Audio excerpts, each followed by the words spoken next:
intros this week, Michael. I don't have any clever intros. I don't feel like screaming. It's like 9 o'clock in the evening on a Friday night. We're doing the Rage Select podcast. It's a real last minute affair. It's a real last minute affair this week. You know. Also, yeah, just like Jesus coming back or whatever. It's Easter weekend apparently. So yeah, I saw that earlier today. I was driving. There's a church by my house, and I was driving by that church, and there was like a million cars on the street, and then like in the parking lot, I saw Jesus and like a bunch of Roman guards, and then like a whole bunch of people like really close together, and they all had masks on, but like Jesus didn't have a mask on, and I was like, "What the? Oh, right, that whole thing." because you got COVID for your sins or whatever. That's right.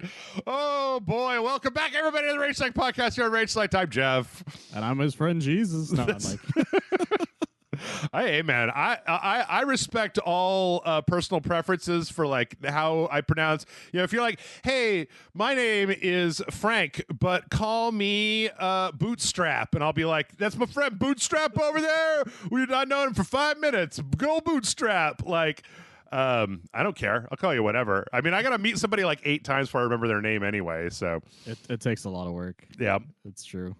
well, speaking of old Bootstrap, let's talk about something fundamentally unrelated to old Bootstrap. I watched the monkey fight the lizard, Michael. I watched the monkey and the lizard fight each other. I did too. I crammed it in yesterday before I had to do something for one of us. So wait a minute. That means that the last time you've seen it since the last time that you and I recorded together. Yes, so I watched it last night. okay, all right. And what did you have some feelings? Did you have a no COVID mask Jesus moment where you like, oh, this is the best. I love it so much. Well, somewhat, but not entirely. Like I liked it, but it's dumb. Yeah. It's really dumb. Well, like it's hard to like every criticism you hear about it, I'm like, no, that's valid. No, that's valid. Well, what was weird to me was I felt like I was watching. It was a real Harvey Dent of a fucking movie, because like all the stuff with fucking that True Blood guy and that little girl and King Kong on an aircraft carrier and the like science lady, we got to go to the middle of the hollow earth, and like I was like, that stuff was all great. The other side was like the worst Michael Bay movie I've ever seen, like the Millie Bobby Brown and like conspiracy podcast. It was embarrassing how bad that part was. Like, what the whole second plot, subplot or whatever, it just sort of happens. Even the way it ends, it just sort of happens, and you're like, but why though? Whereas like the entire Kong and like the girl and the scientists, they have these great emotional moments, kind of thing. All these like payoffs and stuff. Whereas Millie Bobby Brown's side is just this, like you said, this dumb fucking Michael Bay thing that doesn't make any sense from beginning to end. No, and gives Kyle Chandler even less to do than he did in his last one. Oh my god, I don't even know why that motherfucker was in this movie. He says like one phone call. He's like one scene, one phone call, and then like, oh, here he is again. Remember that guy? And I'm like, I didn't even care about him in the last movie. I didn't give a shit about him in the last one. Don't bring him back. I knew the other character because at the end he's like, shut up, Josh. And I'm like, how do you know each other? Because there's no inkling at all of like any of these characters knowing who each other are prior to this point. Yeah. Also, didn't make any sense. Also, am I the only person who's like fundamentally disappointed by the fact that this movie had like flying anti-gravity, like Godzilla Final Wars spaceships with like rockets and machine guns and stuff, and then like the linchpin for taking down the big evil, who I won't spoil at the end, is like some dumb shit that some throwaway idiot does that is not foreshadowed. It's not Chekhov's fucking Slurpee. It's a thing that happens, and you're like, what? Why? And what and why? And also what? There's a lot that's wrong with this movie, I'm not gonna lie.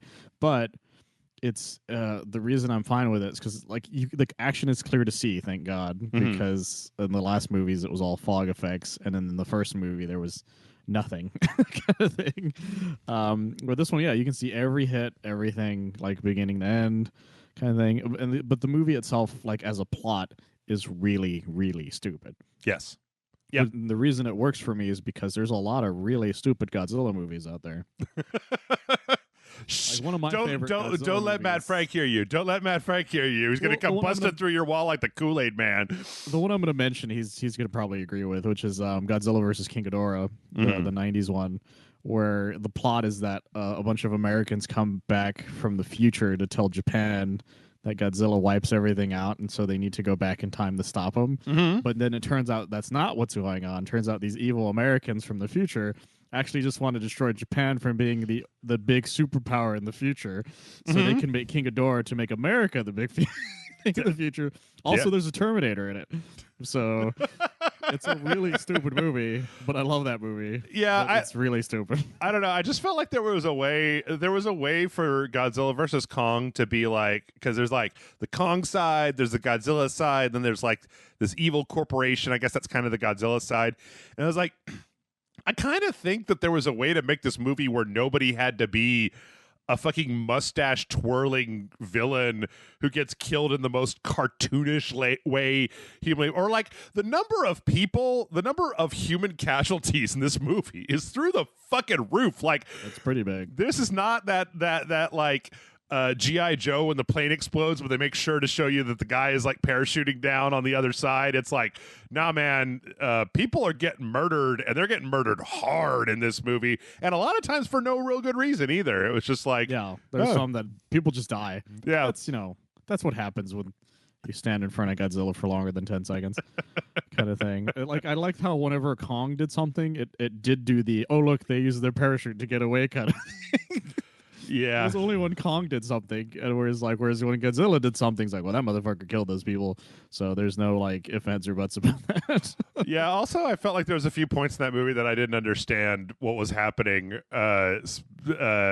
Because like, the monkey can't talk, and nobody was doing that movie thing where they're like, oh my god, this must mean that King Kong comes from an ultra advanced civilization from beyond Saturn, and then he's like and you're like, okay, cool. There's a point in the middle of the movie where a thing happens, and I'm like, I don't understand what the fucking thing is that just happened. Why did that make it's hard to go into without spoilers, but I mean, well, there's a lot of stuff in that movie that's just, this would only work mostly in a cartoon sensibility. Yeah. So I think that's the reason why the cartoony deaths of a lot of the villains just sort of happened, and you're okay with it, because the rest of the movie is such a cartoon that you're just like, yeah, let's just go with this.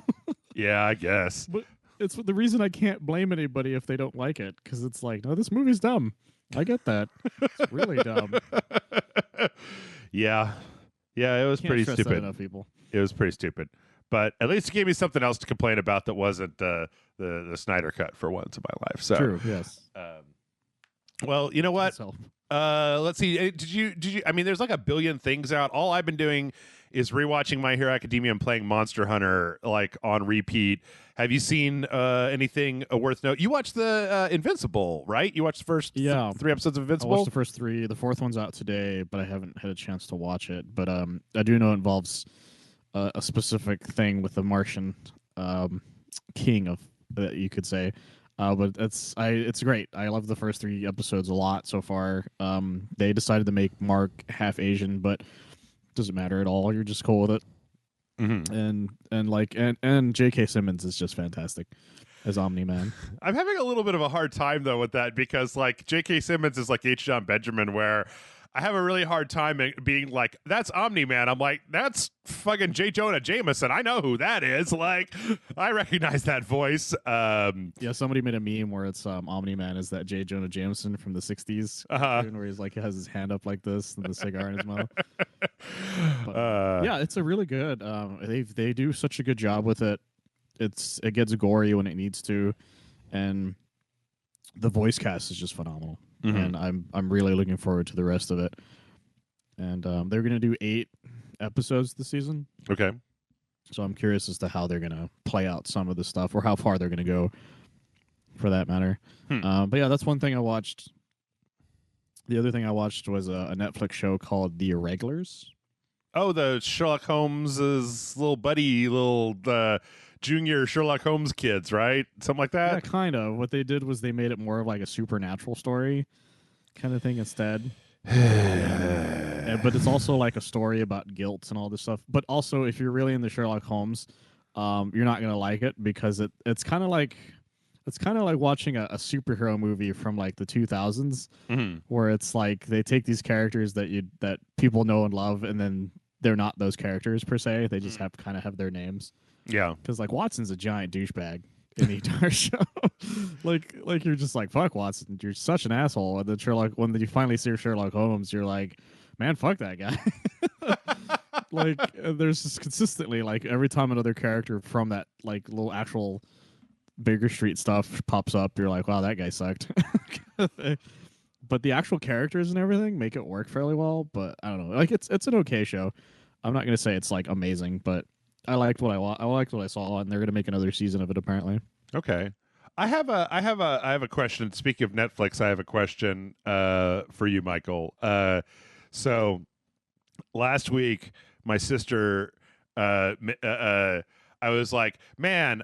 Okay, so I was talking with my sister, and I was like, man, my sister, I wish that there was somebody else besides my friend Michael who watched My Hero Academia, because I just love it so much, and I want to talk to people about it. And she was like, yeah, I wish somebody would read this YA novel series that I'm really into, because they're making a Netflix adaptation, and I don't have anybody to complain about it with. So it's that Shadow and Bone. It's this weird, I don't know, it's this thing. So I have been moving away from podcasts recently, and I started my free trial with Audible, and I got 1 free credit, and I was like, So I started listening to this first book in this motherfucker as a book on tape when I take my dogs for a walk instead of, or I take my dog for a walk instead of, I'm not gonna actually read it with my eyes. Come on, I'm not using my eyes for young adult fiction. I can listen to that shit. But my question to you is this.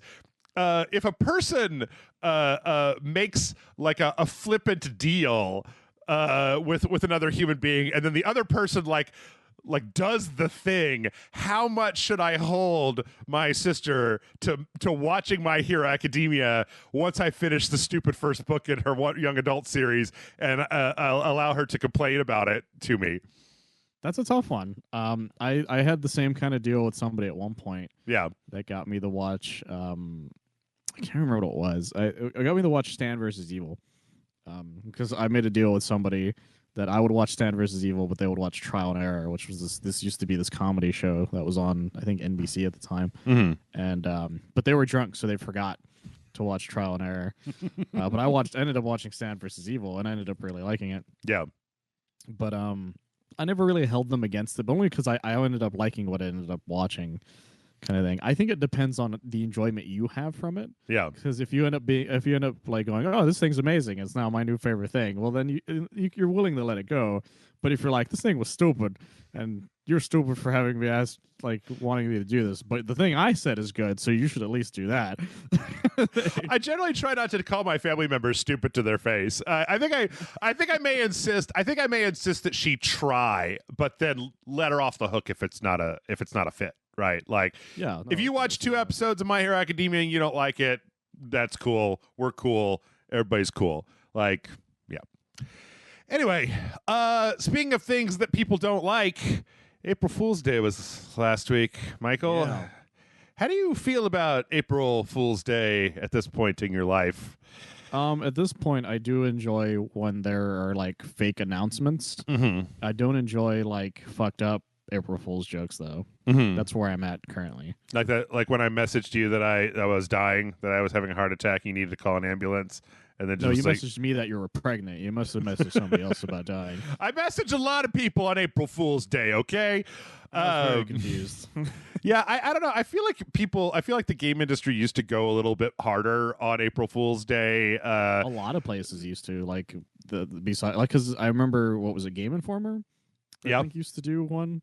And they used to be really intricate, like to the point where if you weren't paying attention, some people would believe it. Like I remember when they did the Lego Halo as their April Fool's joke, and a friend showed it to me, and I'm like, that's the dumbest thing I've ever heard. And he did, like, not realizing that, no, this is the issue for the April Fool's gag kind of thing. Whereas, yeah, nowadays it's just like, hey, look at that weird thing, April Fool's. It's like, well, that's not even it's not a thing at all. Like they don't put any work into it anymore. Yeah, I don't know. There's more here than I remember because I'm looking at like a roundup post on Tech Raptor. So there was some stuff they had. Armello is put out this thing called Heart Mellow, which is a dating simulator with the characters from Armello, which is a weird like board game thing that John and I played a long time ago. This is actually apparently real because you could crank out a dating simulator. Sure. That's true. Dragon Quest had this really strange thing of like, I don't know what it is, but it's like the Dragon Lord's hair. It's like this guy that has the Dragon Lord's hair, and he's just going about his day with the Dragon Lord's hair. He's using Dragon Lord spells. It's a little silly. Wait, was it last year or the year before when the Yakuza team was like, "Hey, look at this, Yakuza's going to become a turn-based game," and then it was like, "No, but that was for real, Zos. Like we actually did that a couple years prior to that." Yeah, because the thing about Japan is they don't really celebrate April Fools. They will actually announce actual things on April Fools, and then people have to figure out what's real and what's not. Yeah. Let's see. Little Nightmares 2 put up a little thing for a cooking mini game asking people for recipes for Little Nightmares 2.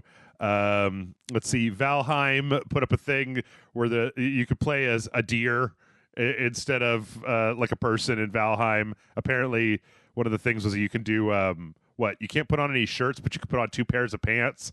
I'm like, I do love any vegetation is now edible. Yeah. You need anything.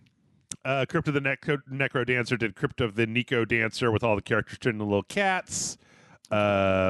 Sword of the Necromancer actually announced an actual legit crossover with Crypt of the Necro Dancer called Sword of the Necro Dancer. So Sword of the Necromancer and Crypt of the Necro Dancer becomes Sword of the Necro Dancer. I don't know. I like Crypt of the Necro Dancer. I'd never played Sword of the Necromancer, so I didn't know that was a real thing. I thought you were making something up. Nope. No, that makes sense. That's the whole thing. So there was a thing for Grim Dawn that was like cook serve delicious called Trap Severed Delicious that was like basically just a forum thing outlining like basically a cannibalism cooking game set in this really like post-apocalyptic horrible universe. Deathloop put out an ad for a fake cereal called Death Loops. They're just two little loops. They're like Fruit Loops. Which I'd eat it. Yeah, I mean, cereal. I want to know if you would eat this though. This G Fuel put out this thing that was Sanic flavored G Fuel with the real chili dog flavored G Fuel that you can they say on their thing it's not an April Fool's joke, but they've got this weird art of this like super weird ripoff Sanic, and it's like all like handwritten and weird looking and shit. Which even the G Fuel bottle is handwritten. Right. Would you eat chili dog flavored G Fuel? Have you ever had G Fuel? No, I've never actually had G Fuel, and I don't think I would start with chili dog flavored G Fuel. Hey guys, I have a quick thing to tell you. Like all food is gamer fuel. Everything is gamer fuel.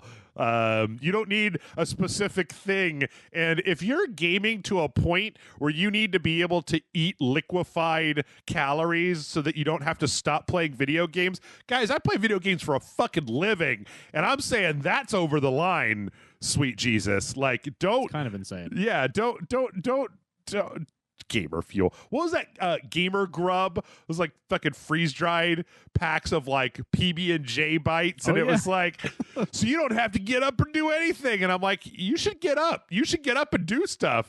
I mean, even if you just stand up in front of your TV and play video games for like 10 minutes every hour, stretch your legs a little bit, work your back out. Trust me, you don't want to get old and have a shitty back, because I'm getting old and I have a pretty shitty back, and like it sucks.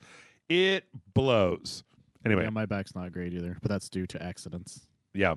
Well, mine's a problem because I sat on the same chair that hurt me all day, every day for 4 years straight, instead of just spending $150 on another chair. I was like, and then my couch is all fucked up. Like every seat in my house has been broken at some point or another. Let's see. Probably not the best thing, but sure. Yeah. New Blood Interactive, the folks that make Dusk and Faith and those stuff, they swapped out all of their their Steam pages for like pictures that were drawn by like the 4-year-old daughter of the person who made Dusk. So I love that they went out of their way to find one of her kind of crying. Yeah. Just to make it like that much more like, hey, this is a small child. Let's see. Yacht Club Games announced the grand opening of the Yacht Club Games Yacht Club. That's a little lame. Michael House Flipper says you can now flip Master Roshi's house from Dragon Ball. I want that to be a thing. I go full on Kami house on that thing. I think Master Roshi's porn collection. Dude, I own House Flipper, and this is supposed to be free. We can see if this is a real thing next week. I don't know, because it seems like it's for real Zos, but I don't really know. Forest of Illusion, which is like a kind of a preservation account, put out the prototype for Super Mario RPG 2, a ROM that would eventually be developed into Paper Mario. It's kind of cool. Crosscode actually put out a free skin for their game called the Man Leah skin, which is some kind of reference to an old April Fool's joke that basically makes the main character look like a really brawny dude instead of the lady that it is in the actual game. This is stupid. Boyfriend Dungeon put out a stick, whatever. Okay. A lot of this, we're getting kind of down on the list here, and a lot of these are not great. In fact, I think I'm going to skip over one of them. I do like this one. Blasphemous put out this thing called Screaming Sinners mode, where like the entire game now is just like spikes, like one instant hits to death spikes everywhere. This isn't actually real, I don't think, because I don't think you could actually play the game if this was the case. It's literally impossible. Yeah. World of Warcraft, both World of Warcraft and Overwatch had some patch notes kind of stuff, but nothing like as big as before. Valorant put out a butterfly knife. I don't actually know if this is real, but it's like an actual butterfly that flies into your hand. I don't think this is real. I think there's no way that's real, but it would be amazing. Smite put out a video for Smite Go, like a Pokemon Go, but for Smite. Persona, this one was kind of fucked up. One of the teams from Atlas West put out a video saying that Persona 1 was going to be coming out on the PC and the PS4, and then it's just like halfway through it's like a shit post. Yeah, I actually ended up seeing that one, and I was like, that's dumb. Yeah. Warhammer Vermintide 2, I'm not sure if this is for reals either. This is like a DLC called Return to the Reek, which is a boat that's been like wedged inside of a channel, obviously a reference to that Suez Canal boat mishap that happened. Darksiders announced Darksiders, CIDERS, a bunch of drinks. That'd be clever, actually. Yeah. Remedy put out this video for a demake of Control, making it look like a old PlayStation 1 game, which is kind of fun looking. The better one though was there's this group that's been doing this Bloodborne demake, and they announced that it was canceled today and that they're making a kart racer instead, and then they actually made like a little kart racing Bloodborne game.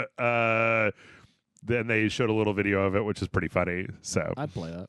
Yeah. This is bullshit. Some player. Does anybody care about PlayerUnknown Battlegrounds anymore? Does anybody care about PUBG? I don't care about PUBG. Neverwinter had a bunch of chickens. A bunch of like, you could be a chicken, you can fight chickens, you can ride a chicken. I'm not going to talk much more about that because everybody knows about, chickens are the mortal enemy of Rage Select. This is one of the ones I like, though. Limited Run, or I Am 8-Bit, put out the Zoom Physical Collector's Edition that has like a physical version of Zoom. Install it from disk. A bronze statue of Sweatpants, 180 plus Zoom background art book, trading cards of your favorite Zoom personalities, guy who is always on mute, guy who is never on mute, parent with yelling baby, and all your favorites. So, I don't know. I love the bronze statue of pants. Yeah. Yeah, it's just the best. That's pretty good. I don't know. April Fools. I don't know. It's probably would be hard to like pull off a lot of stuff even now with the way everything is lately.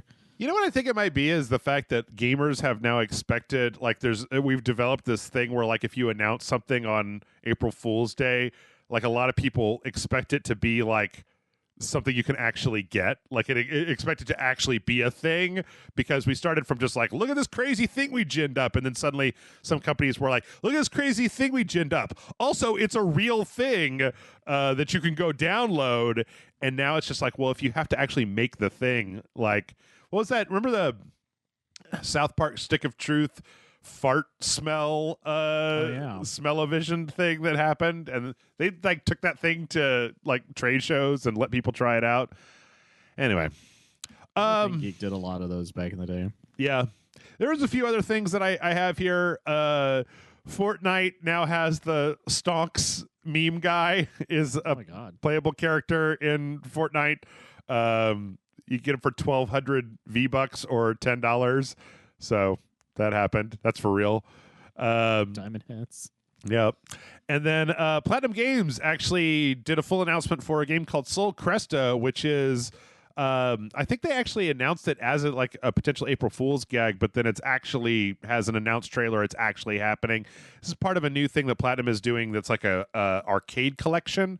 And so this is a shmup. They're developing like a top-down shmup.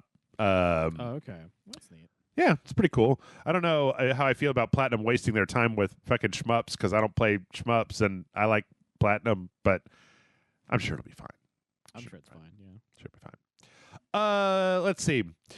Speaking of crazy indie games, IGN, shut up. I don't know if you knew this, but there was a 3-hour long ID at Xbox indie showcase thing that happened last week. I don't know if you watched any of this. I mostly just started seeing trailers run across my YouTube feed, but no, I had no idea that was happening at all. Yeah. We're not going to go over all of this in depth, mostly because it's a billion trailers. I did actually watch a lot of this. So I can talk about it. Watch may be a strong word. I had it on in the background whilst I was playing Monster Hunter because, I watched a montage of all the trailers that they put out. But then it's like, how Xbox does it, where they put out a trailer and then they bring on devs to talk for 20 minutes where they're just like, where do you get your inspiration from? Yeah, they love that shit. They adore doing that. Yeah.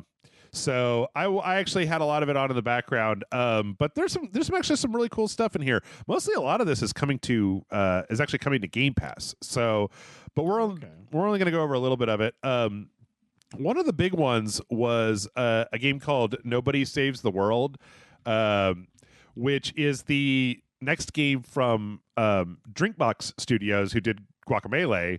And Severed, Guacamelee the tune Severed, and it's like this one is you start off as this just kind of gray nobody, and then as you play through the game, you get these different forms that you can go to. You can be a rat, you can be an archer, and then you can start to mix and match the different abilities of the different characters, and it's got this kind of top down. Kind of roguelike, I don't know, Binding of Isaac, Legend of Zelda style to it. Okay. Yeah, it looks pretty cool. I listened to them talk about it in the development, and it looks like it's a single player game, but then there's procedurally generated dungeons within the single player game. But it's pretty cool. It's also interesting. It's the first time they've ever made a game where the art style isn't that no lines kind of vector based art style. It looks like very interesting art style, actually. Yeah, they said I listened to them because I really like Drinkbox Studios. They talked about how the art team apparently wanted everything to be very readable, but also somewhat disturbing. They talked about Garbage Pail Kids as an influence where you could tell what you're looking at, but there's also kind of a level of unease to all of it. So they announced that the. If you want to go back and watch this yourself, this soup pot game is kind of interesting. This game, the two ladies that are making this game, bless them, they both wanted to talk on the stream real bad. So they both kept trying to talk over each other on the fucking let's talk to the developers part of the Xbox thing. That's adorable. I had to turn it off eventually because it was I can't listen to this. So what this is very weird. It's there's not a fail state for this game. It's a cooking game, but what you're doing is you're like watching tutorials on this virtual Facebook interface, and then it's based on like it's a Filipino woman and I think as a Japanese lady who are making this, and they both talked about how like in the East, like they don't it's not like when you cook you don't do like a teaspoon of salt. It's like you just put ingredients in kind of holistically and then taste it and make sure that it tastes right instead of rigidly following a thing. And so they're like trying to kind of emulate that, where like you go to this virtual Facebook thing and then look up recipes and then try to like do them.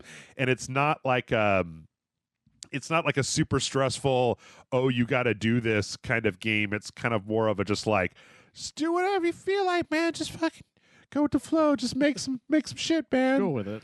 Yeah. I don't know. Apparently, like they said, one of the achievements is the 5-second rule, where if you drop something on the ground and you pick it up within 5 seconds, you get an achievement. That's amazing. Yeah. It looks interesting, though. I don't know. It adds more spices. Yeah. Moonglow Bay. I don't know if I talked about this before, where this is like a very like voxel based game. Michael, you haven't seen any of these, right? For the most part, I haven't seen any of them. Yeah. This one looks like a very like a very I don't know, like a very artsy game. It's got this kind of voxel style, but it's about this person who's like fishing, and there's like this connection with the souls of the dead and the fish that they catch. So it's kind of a small open world fishing village mixed with this kind of, I don't know, like I guess Spiritfarer might be like a good comparison. I can see that. But yeah but I don't know. It's definitely got some. It's just one of those, I don't know. Do we have a name, Michael, for the kind of just like, I don't know, man, just like it's in a world and you got to like go on a voyage of self-discovery and find out like what the world means to you, man. Like those kind of games. Well, I don't know. It depends on what you do in them sometimes is the thing. Because they're, walking simulators tend to also be part of that. But I don't know. I don't know. That's a good point. I'm not really sure what we'd call that. Yeah. I like this Death's Door game where you're like a crow that works in like the death department, and you have to go to this world where nothing dies anymore. I kind of tuned out a little bit when they were going over it, but it's like a top down kind of hack and slash where you're this crow and you're fighting these kind of giant monsters in this other world. It's kind of got this isometric perspective, and it looks a lot like, you know what? God damn, this friggin' IGN player. Get your crap together, IGN player. Or maybe my computer get your crap together. I don't know what the problem is here, but we'll just watch these trailers somewhere else. But it looks interesting. When the developers were talking about it, they were kind of comparing it to like Hotline Miami or stuff like that. Man, my computer is not being a real butthole today. I'm just trying to run a fucking web browser here, guy. All right. Let's see if I can find this over here real fast. Sorry, everybody. This is my fault. It's old Jeff's fault. Let's see here. There we go. Maybe it'll work better this way. Looks pretty cool though. It's got like a very kind of noirish feel to it when you're in the kind of crow world, and then when you go out, the actual gameplay of it. Let's see if I can find some of the actual gameplay. Is like this kind of top down, kind of dodging, attacking, kind of like almost like Souls boss kind of thing. But it looks pretty cool. It looks really cool actually. I'm real down with that one. Let's see. From there, we got a new story trailer for 12 Minutes, which is that game with was it Daisy Ridley, Willem Dafoe, and James McAvoy, where you're in the apartment and it's like a time loop where you get killed and stuff. Apparently, the big takeaway from this is that it's supposed to be out this year. So at some point this year, 12 Minutes should finally be out. Because I'm pretty sure it's been, I don't know, like that was first announced at E3 like several years ago, right? It was a while back. I don't know if it was that long, but it was quite a long time ago. Yeah. We got a new trailer for the airship in Among Us. It looks like the airship in Among Us, kind of what we've seen before. There's also apparently they're going to be redoing like some of the art style for Among Us to make it a little bit snappier, a little bit like less ragged around the edges and more kind of refined, which is kind of cool. I know they added some more stuff into it too, I think, from what I hear. Mm-hmm. Yeah, there's also some new hats and new junk, and there's also like, I mean, the airship has different repair items and like shortcuts and different stuff. Oh, you can also choose where you want to start now. So after you get the briefing, you could choose what area in the ship you want to start in. So, this Astria Ascending is kind of interesting. This is basically a JRPG. It's from one of the guys that worked on Final Fantasy X, and I think like the music director from Final Fantasy IX. And it's like a motley crew of heroes from like 8 different areas that are kind of going on a mystical journey, and it's just very JRPG. Like it looks like super goddamn JRPG. But you know, that's cool. Nothing wrong with that. And then let's see. We also had, we got a bunch of Game Pass. Like these are the list of games. Most of these are the things we've already talked about, but a list of the indie games that are going to be coming to Game Pass day one launch. So Art of Rally is like a drifting game. That Astria Ascending, Boyfriend Dungeon, which I've talked about a few times in the past. Backbone, Craftopia, Dead Static Drive, Edge of Eternity, Hello Neighbor 2. I don't know. Yeah, a lot of these are, like Nobody Saves the World, and I'm not going to go every Narita boy. Yeah, old Narita boy. And then just a bunch of like listings for stuff that's coming to the Xbox One X. Like there's kind of a whole list of this. What I kind of took away from this is the fact that it seems like Microsoft has realized. I mean, like I feel like there were a lot of I don't know. Maybe I'm wrong here. It could just be late and I could be tired, Michael. But do you get the impression that Microsoft had started kind of like they kind of did a big group of indies a little while back, but over the last couple of years, like it felt like their focus was more on like getting big games onto Game Pass as opposed to getting like really good looking smaller indie titles onto Game Pass. I mean, like Carrion was on Game Pass last year and that was a good game, but it seems like they're really kind of going for it here, or maybe it's just I haven't heard anything in a while. No, I think that's true, because what it is that they have to separate themselves in a way to make the Xbox Series X that much more like excitable, I guess, at the moment. Because a lot of games aren't going to be out for a while, because that's the thing about next gen. So it gives another reason to be like, this is why Xbox is awesome, kind of thing. You can get this game, you can get that game day one, sort of thing. And so it makes it that much more like exciting for the people who did, in fact, like upgrade to the newer stuff, and as well as just their current market base with the Xbox Ones. So I think it's doing really well for them for the most part. Like I know a lot of people have been giving them shit for the games that come out for Xbox Live Gold, but Game Pass has been fucking like on point though because of it. Yeah. Yeah, it seems to me like, I don't know, the new, at least from my perspective, like the new kind of meta that we've settled into with video games is that like once a month there will be, once or twice a month there'll be like a really big game, but then that we're kind of at a point as gamers, I feel like, where we can expect there to be like good, interesting, smaller indie titles to fill in all those the weeks besides the big releases, right? Like, like one of the things on this list is this game that Matt and I played called, which one was it? God, there's so many games on this list, it's hard to find anything.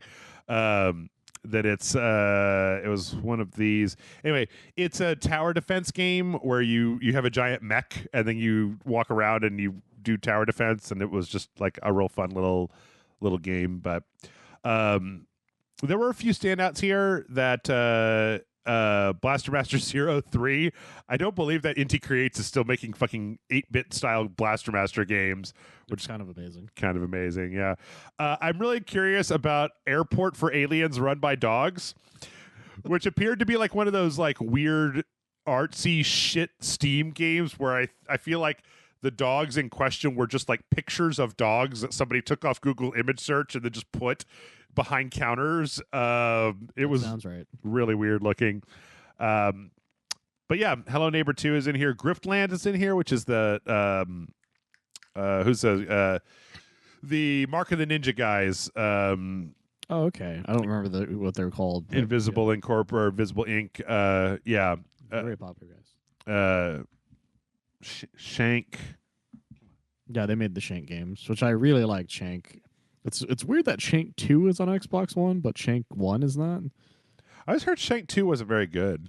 It's not nearly as good as the first one. The first one is actually like first one feels like this long Robert Rodriguez film. Yeah. Whereas the second one is just like, guys, there's not a lot here. Like it's just sort of that's why it's so weird that one is the one that's on Xbox One but not one. I don't know. It doesn't make any sense. Yeah. We also got a lawn mowing simulator, which oh my God. Appears to be exactly what you think it is. It's just a bunch of like really high quality lawnmowers. So this is what Hank Hill plays during the pandemic. So anyway, I don't know. There was a lot of stuff in there. I think that for anybody who's curious, there are 2 different YouTube videos. There's like what's coming to Game Pass. It's like a minute 32, and then there's like 60 different games heading to Xbox Series X. It's just like a montage of all those games. I highly recommend watching that and not spending 3 hours watching fucking devs talk about. I mean, I don't know. Like, if you're interested in that, if you want to put it on the background while you play Monster Hunter, it's okay. It's just like it's not something that I feel like you can actively watch. Or I'm not interested in actively watching 3 hours of indie devs be like, oh, but no, I had this idea when I was in quarantine and I made a cup of tea, and I'm just like, right, great, cool. All depends on your preferences, I guess. I wouldn't watch it, but that's just me. Yeah. So let's see. In addition to that, we got some other Xbox news. Xbox is actually adding a bunch of older Xbox and Xbox 360 games to the streaming, to the xCloud game streaming service. So, cool. Yeah, as of the time you hear this, Banjo-Kazooie, Banjo-Tooie, Double Dragon Neon, Fable 2, Fallout New Vegas, Gears of War 2, 3, Judgment, Jetpack Refueled, Cameo, Perfect Dark Zero, Elder Scrolls, Morrowind, Oblivion, Viva Pinata, and Viva Pinata, Trouble in Paradise are all available to basically stream on your phone if you got 5G or maybe your Wi-Fi is really good in your house. That's kind of neat, actually. Yeah. Microsoft... I remember like 2-3 years ago, man, I talked a lot of shit about Microsoft on this podcast, but I got to give credit where credit's due. Like, they're doing it. That's the thing is that we talk shit about Microsoft for years. Everybody did. Yeah. But the thing is that Microsoft took that criticism and now they're working on it. Thank God for that, because, if they didn't, they probably would have sank really hard. Yep. In addition to that, we also have... apparently, you can kind of run Discord on your Xbox Series X. This is part of that story that we were seeing where if you're in the Xbox, what is it, the like forward or the alpha skip ahead program to look at the new features, they have a new version of the Edge browser on the Xbox that is based on Chromium, which means that you can run Discord in a browser on your Xbox. You can't do the voice chat, though. You can only do text chat at the moment because the browser can't actually activate your microphone in order to do the chat. But I think that would be really cool. I don't know. It seems like this is... I got to do... man, one of these days we got to do a friggin' test because... This browser also apparently works with GeForce Now and Google Stadia. Really? Well, because they're fast enough that you can stream through them. You stream through a browser normally to play Stadia, right? So if your browser is Stadia compatible, then your Xbox, if it can access the controller and pass those inputs back to the browser, can run Google Stadia on your Xbox One. I got a really fast internet fucking connection. I don't know. Like, at that point, just use your console, though. Well, yeah, I guess. I mean, I could play one of the 2 games that they have on Stadia that aren't available on other consoles. I do love the idea, though. It's like, I'm going to use my Xbox Series X to play Stadia. It's like, no, that's not what Stadia is for. And you're just looking at that Google guy and you'd be like, fucking try and stop me. This is the internet, motherfucker. If we could do it, if we could try it, we could do it. No, but I don't know. Didn't I tell you this before, Michael? Where like because this browser is able to do streaming, and because it's fast enough to hook into some of these webhooks, you can do the most ridiculous thing in the world, where you can you can turn on your Xbox, you can open the Xbox browser, and you could go and log into your xCloud account and play Xbox games on your Xbox, streaming through the xCloud browser stream on the console. You have to say "yo dog" before you say a sentence like that. That's all I gotta say. Yeah. That's the most ridiculous fucking thing I've ever heard. And that was the most ridiculous thing I'd ever heard until I read this story about how modders have put the big Ever Given boat in the Suez Canal in Microsoft Flight Simulator. If you download a mod, there's a mod called Flyboy Res 1 that apparently if you download some other mods, you can put the fucking sideways boat in there and it'll jam up the traffic and everything. And I think I saw a GIF of that and I was like, God damn, guys. Guys work fast. Yeah, I don't know, man. The pandemic isn't over yet, Michael. People are bored. Like, that's true. Yeah. So modders have all the time in the world. Yeah. Mostly this is here, though, just so I can make this awesome segue. Speaking of huge Titanic shipwrecks, let's talk more about Cyberpunk 2077. Yep, it's that time again. There was like 1 week that we got off a little while back, but now we're back. So this last week, there was a strategy update that CD Projekt Red put out, and I didn't actually watch it. I just read recaps of it because there's a lot of really weird stuff going on in here.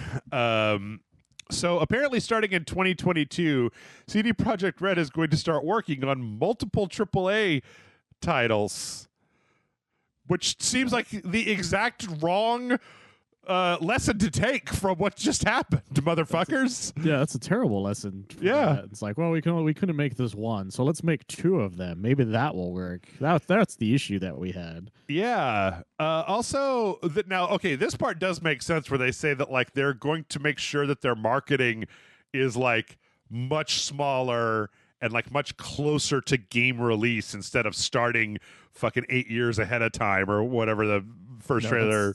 That's the right lesson to learn on that one. Yes. But yeah, they're going to be we want to be sure that we can work with two global brands at the same time while ensuring top quality on our products. We emphasize technological advancements, and we want to set up versatile teams which combine various specializations and competencies. These teams will be further assisted by cross-project group of experts who, owing to their expertise, can contribute to key aspects of development. All these changes aim to enable us to work on multiple AAA games and expansions in parallel, starting in 2022. Does that sound like a good idea to you, Michael? No, it doesn't. There's also a lot of buzzwords in there that we're just hoping people will zone out and then just go along with it. Yeah. Quote, single-player RPGs have been, are, and will remain our priority. However, we also perceive the huge potential of both The Witcher and Cyberpunk, and we want to expand their reaching into new areas, media, and content types. I call me old-fashioned, but I believe you should put out you should fix the game you done already put out before you start working on the new games. That's just an old YouTuber talking over here, though.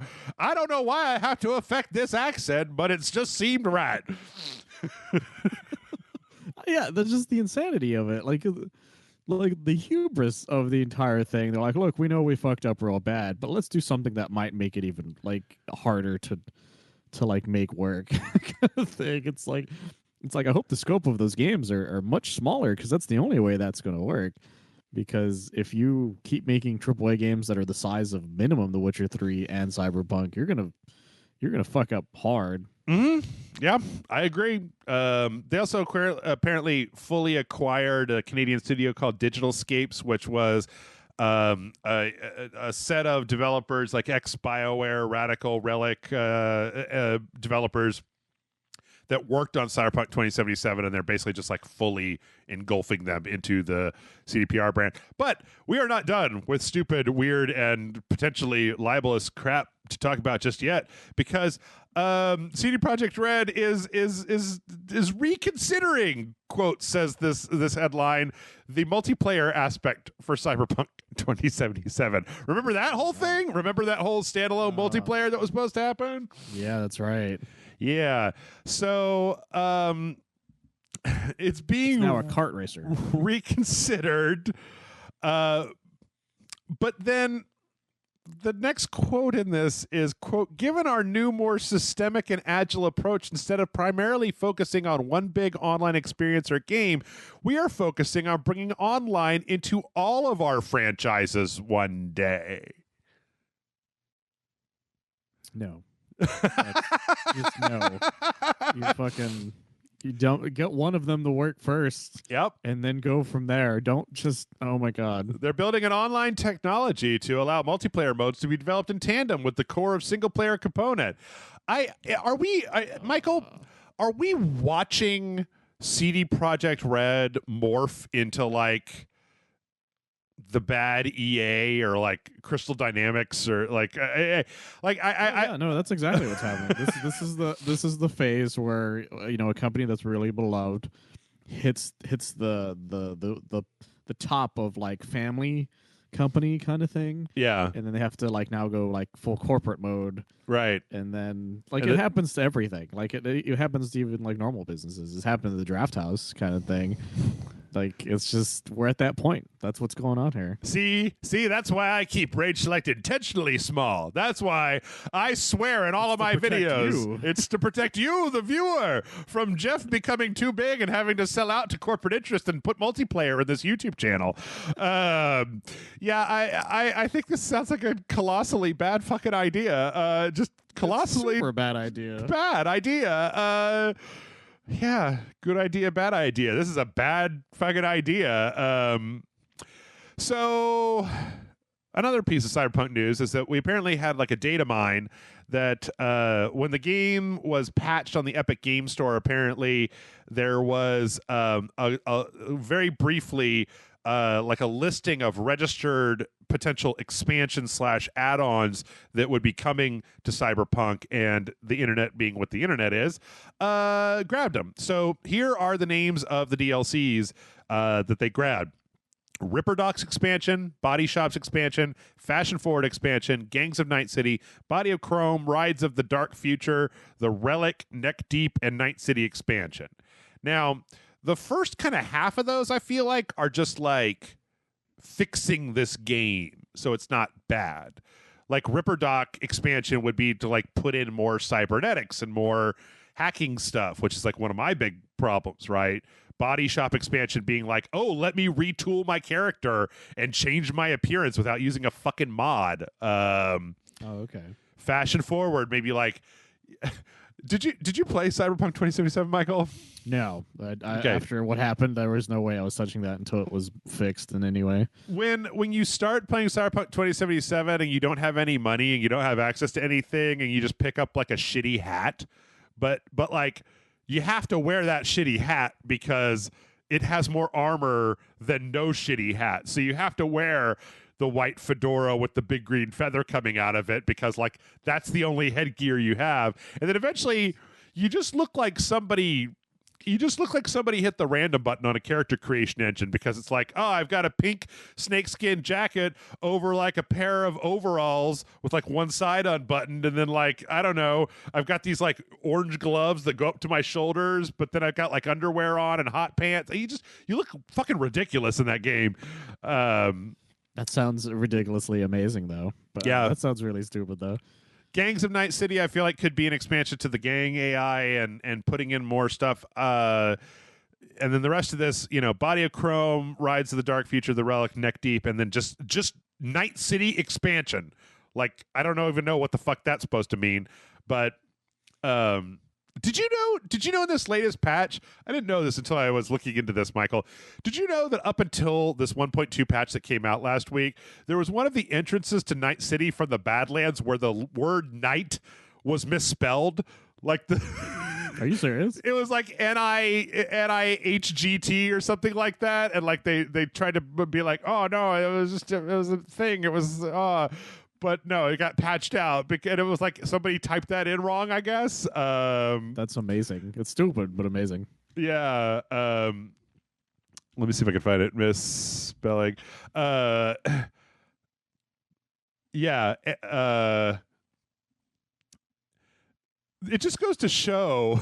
It says now leaving NIGTH city. It just goes to show how fucking rushed this was, that somebody was like, hey, the name of the place is misspelled in the game. Fix it in post, and they just kept going. Yeah. So, okay, here's what I'm going to say, man, is that like apparently from all the news that I've read, that 1.2 patch update, like the game is relisted on the PlayStation Store after the 1.2 patch. Oh, really? Yeah. But the 1.2 patch apparently did a lot, fixed a lot of bugs, fixed a lot of problems that were gating things. But when I look at this, and this seems like it's legit based on what I've seen so far, if you haven't played Cyberpunk 2077, for the love of God, don't do it until every one of these is out. Like the stuff that they're fixing in this game is fundamental. Like one of the things in the 1.2 patch is that you don't like flop into bed anymore. Like you're totally exhausted. Like, I don't know. There's like, there's a whole bunch of stuff that's been smoothed out. And I feel like you got to wait until like this whole game is finished. It's just not finished right now, right? It's just an unfinished video game. So, you know, instead of making problems, like make solutions. I don't know. When it's done, do you think you might give it a shot? Absolutely. That's the thing, is that like it was one of those games that, like you said, everybody was anticipating it, and then when it came out, yeah, it was just this giant, just such a giant disappointment kind of thing. And I had my fill of disappointments last year with just Avengers as like endgame stuff, whereas this is like they fucked up from the gate. Like the second that gate opened, their horse just died. Yeah, like immediately. So it was just like, yeah, I'm gonna wait, and because I still want it to be good. So you know, and I'm gonna see how the PS5 version ends up coming out and see how that works. Apparently, there have been a bunch of bugs though that have been caused by the 1.2 update. Oh my god! What was this? Is the car going in a circle? Yeah, this is from the Cyberpunk subreddit. This one's Invisible Gun, which is pretty great. And then, yeah, but apparently it runs better now than it used to. So, well, speaking of disappointments, Michael, did you see this news last week about Marvel's Avengers? Marvel's Avengers is going to be offering a brand new set of cosmetic outfits inspired by the Marvel Cinematic Universe, so you can make your Avengers look like they do in the movies. Yeah, movies. I heard about this. Well, like they keep coming out with skins, and then they keep charging a lot of money for these things. Like it's like they're like $15 basically for every like legendary quote unquote skin, and then everything under that's like maybe 900, which is still like $10. Like you're still asking for a lot of money for just an outfit, and a lot of people are just not having it, and this is just gonna annoy even more people. Yeah, I mean, because what we're getting at here is that you can't, there's going to be cool new outfits, but you can't get them in game. You've got to, well, I don't know. Is there any way to earn the credits in game? Can you fill out the weird battle pass card or whatever? And get the battle pass or the challenge cards let you earn them. It's you have to do like challenges to fill out the card, like they're daily challenges and weekly challenges. And then once you fill them all up, you get different outfits, different materials, some of those things. Like you can get like, I think up to 2,000 each, I think, for them, something like that. They're not that difficult to do, but you'd have to play it a lot to really like completely fill a lot of those. But it is doable. It's just a pain in the ass if you're not really one of those people that plays it. It's all like religiously, I guess, if that makes sense. Yeah, no, it just it just doesn't seem worth it. Like it just doesn't seem like a good use of your time. I don't know. Like I don't know what the last game that I really got into was, but like this week I was I was fucking playing Monster Hunter, and it was like, well, I don't mind doing this repetitive task because the task is fun. And like I remember playing Avengers and how I'm not just like reaching for content here. Like, you know, the kind of esoteric nature of the control scheme of Avengers and the kind of esoteric nature of the control scheme of Monster Hunter, like you both have to kind of learn the ins and outs of how to play them and what you're looking for and what you're trying to do and stuff. But like Monster Hunter was fun, man. I wanted to fucking hunt those monsters. Whereas Avengers is just like, hey, do you want to kill more AIM guys? Here's more AIM guys. And I'm like, you gotta give me something besides fucking AIM guys to kill. Like the fact that like they came out with an entire little expansion where they're like, it's the future, where it's the post-apocalyptic stuff. Is like, well, who do you fight? You still gotta fight aimbots and Taskmaster. Like, are you shitting me right now? Yeah. Like, the Kree came down and killed everybody. He's like, so we're gonna fight the Kree now.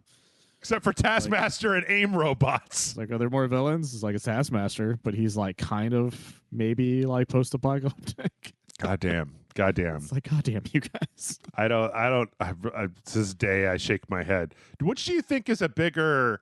Do you think? What do you think? You got Avengers on one side and Cyberpunk on the other side, and like Cyberpunk is broken, so you wouldn't want to play it. But Avengers is boring, so you would play it, but then it'll be like grindy and boring. So like, which of these two is a bigger sin to gaming? A boring, grindy game, or like a broken game that's going to take 2 years to fix? The issue came down. The answer to that comes down to expectations prior to it. Cyberpunk expectations were so high that this game had to have been like almost perfect for everyone to be happy. Yeah. Whereas with Avengers, we didn't see shit about Avengers for a long time, and then the beta came out, and people hated the beta and all the bugs that happened in it. So when it did come out, it wasn't that surprising that it was kind of broken. Mm-hmm.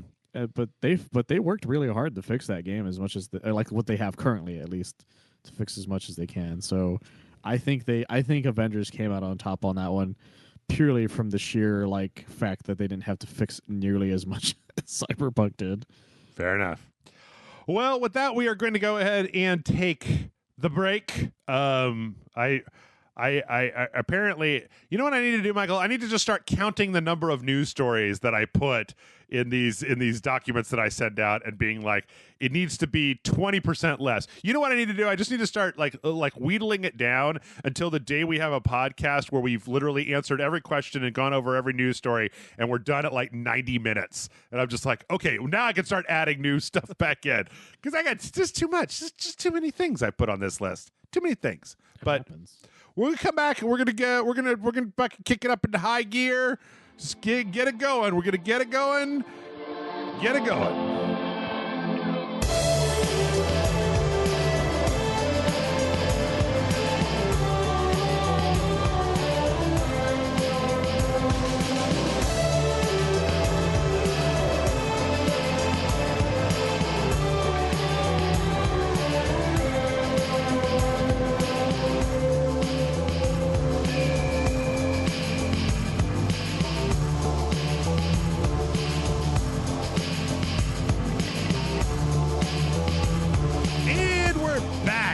And it's time, Michael. We stopped right before we got into the controversy zone.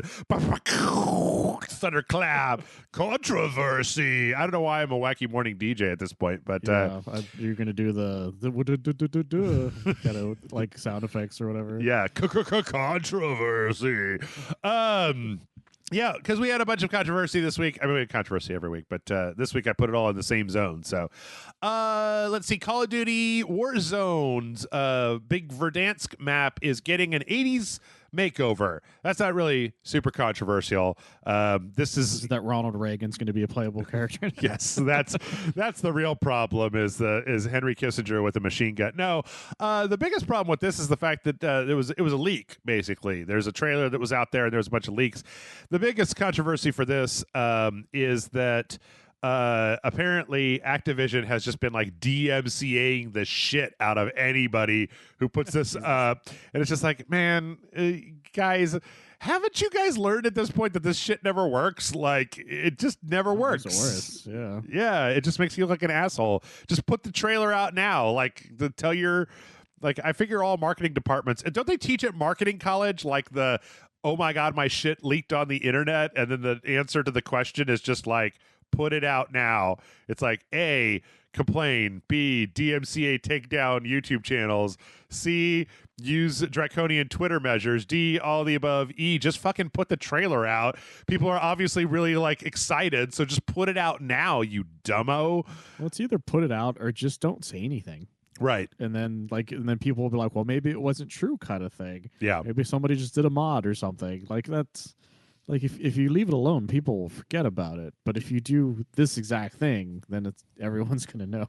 Yeah. So anyway, apparently all the like the buildings, the kind of broken down buildings on the map are like kind of restored to the way they were before. And I don't know, there's some other stuff. I don't really play Warzone, but I thought it was kind of interesting.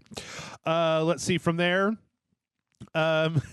This is a really interesting story. So a while back, I don't know, Michael, if you and I talked about this. I'm pretty sure that we might have at some point.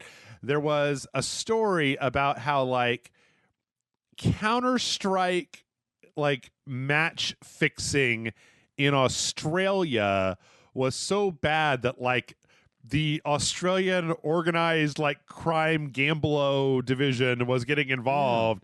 Yeah, we did talk about that because it's gambling in Australia on sports stuff apparently is legal, and so the fact that like people were rigging Counter-Strike matches meant that in Australia they got the authorities involved. Well, you know, betting on esports stuff in America was still illegal, but it has been moving in a further towards legality. And as that has happened, apparently this is still so much of a problem that in an interview last week with Ian Smith, the commissioner of the Esports Integrity Commission, the FBI is now getting involved in Counter-Strike what is the term? Am I forgetting the term? Like when you throw a match, you take a dive, you take a dive, throw the match. Yeah. Like, yeah, just fucking go down. Like, yeah. Before, instead of, like you just give up. Right. Outright. So apparently this is something to watch. There's not a whole heck of a lot of information in this, but it's basically just like as esports betting becomes legal in the United States, it must then be regulated. And if people are fucking colluding to make money by throwing matches, then suddenly authorities have to get involved, which means that the fucking law enforcement arm of the United States government now has to investigate fucking Counter-Strike, which is, I mean, let's be honest, it's 2021. It is not the craziest thing that has happened, but like it's still it's not. It's pretty far up there though. It's pretty nuts. It's pretty insane. Like it's not what I would have expected on my bingo card of 2021. Well, yeah. Let's see. From there, we found out that apparently Team Ninja just doesn't really have the code for Ninja Gaiden Black or Ninja Gaiden 2 anymore. Oh my God. So they're putting out that Ninja Gaiden collection, and apparently the reason that we're getting Ninja Gaiden Sigma and Ninja Gaiden Sigma 2 is because the code base for Ninja Gaiden Black and Ninja Gaiden 2 is just like all over the fucking place. They don't even have it all. Not entirely sure. I mean, you can imagine with a company that's been around for this long that's like, I don't know, something got backed up, but it was on half a dozen computers. And apparently a while back, they kind of accumulated all that code, and that was what went into making Ninja Gaiden Sigma. So that's where we're at right now. But it's kind of crazy whenever you read one of these stories to go like, wait, you guys don't even fucking know? You guys don't even have the code for your own game? Like, what the hell? That happens way more often than you expect, because that happened with the Ghostbusters multiplayer for the re-release. Mm-hmm. They're like, yeah, we have some of the code for the multiplayer, but we don't know which one's which, and we don't know which one works and which one doesn't, and we don't want to fuck with it to figure out which one does or not. That's why originally they were going to like rebuild it from the ground up, but they haven't said shit about it for like a year or two. Oh, yeah. Yeah. So, yeah, I don't know. It'll be interesting to see how this goes. I don't know enough about Ninja Gaiden to know whether like there's a significant difference. The Sigma and Sigma 2 editions sound like they're just like the Game of the Year editions where they added a bunch of DLC and like stuff that had been added over the course of the game's life in and then packaged it all back up again. So I don't know that it's really a big deal, but it's kind of interesting kind of interesting. I think some of it might have like specific things that the controllers did, but I don't know if that's something they probably could just remove. But I don't know. Is that the one where the controller stabs you? If you die, you just little hand comes out, just jams you right in the gut. No, but I think it had like some motion control thing in it. But it's been so long because I remember the Sigma was the PS3 one, and it had the what was the name of it? The 6-axis, yeah. Yeah, it used the 6-axis for something. I just can't remember what it is anymore.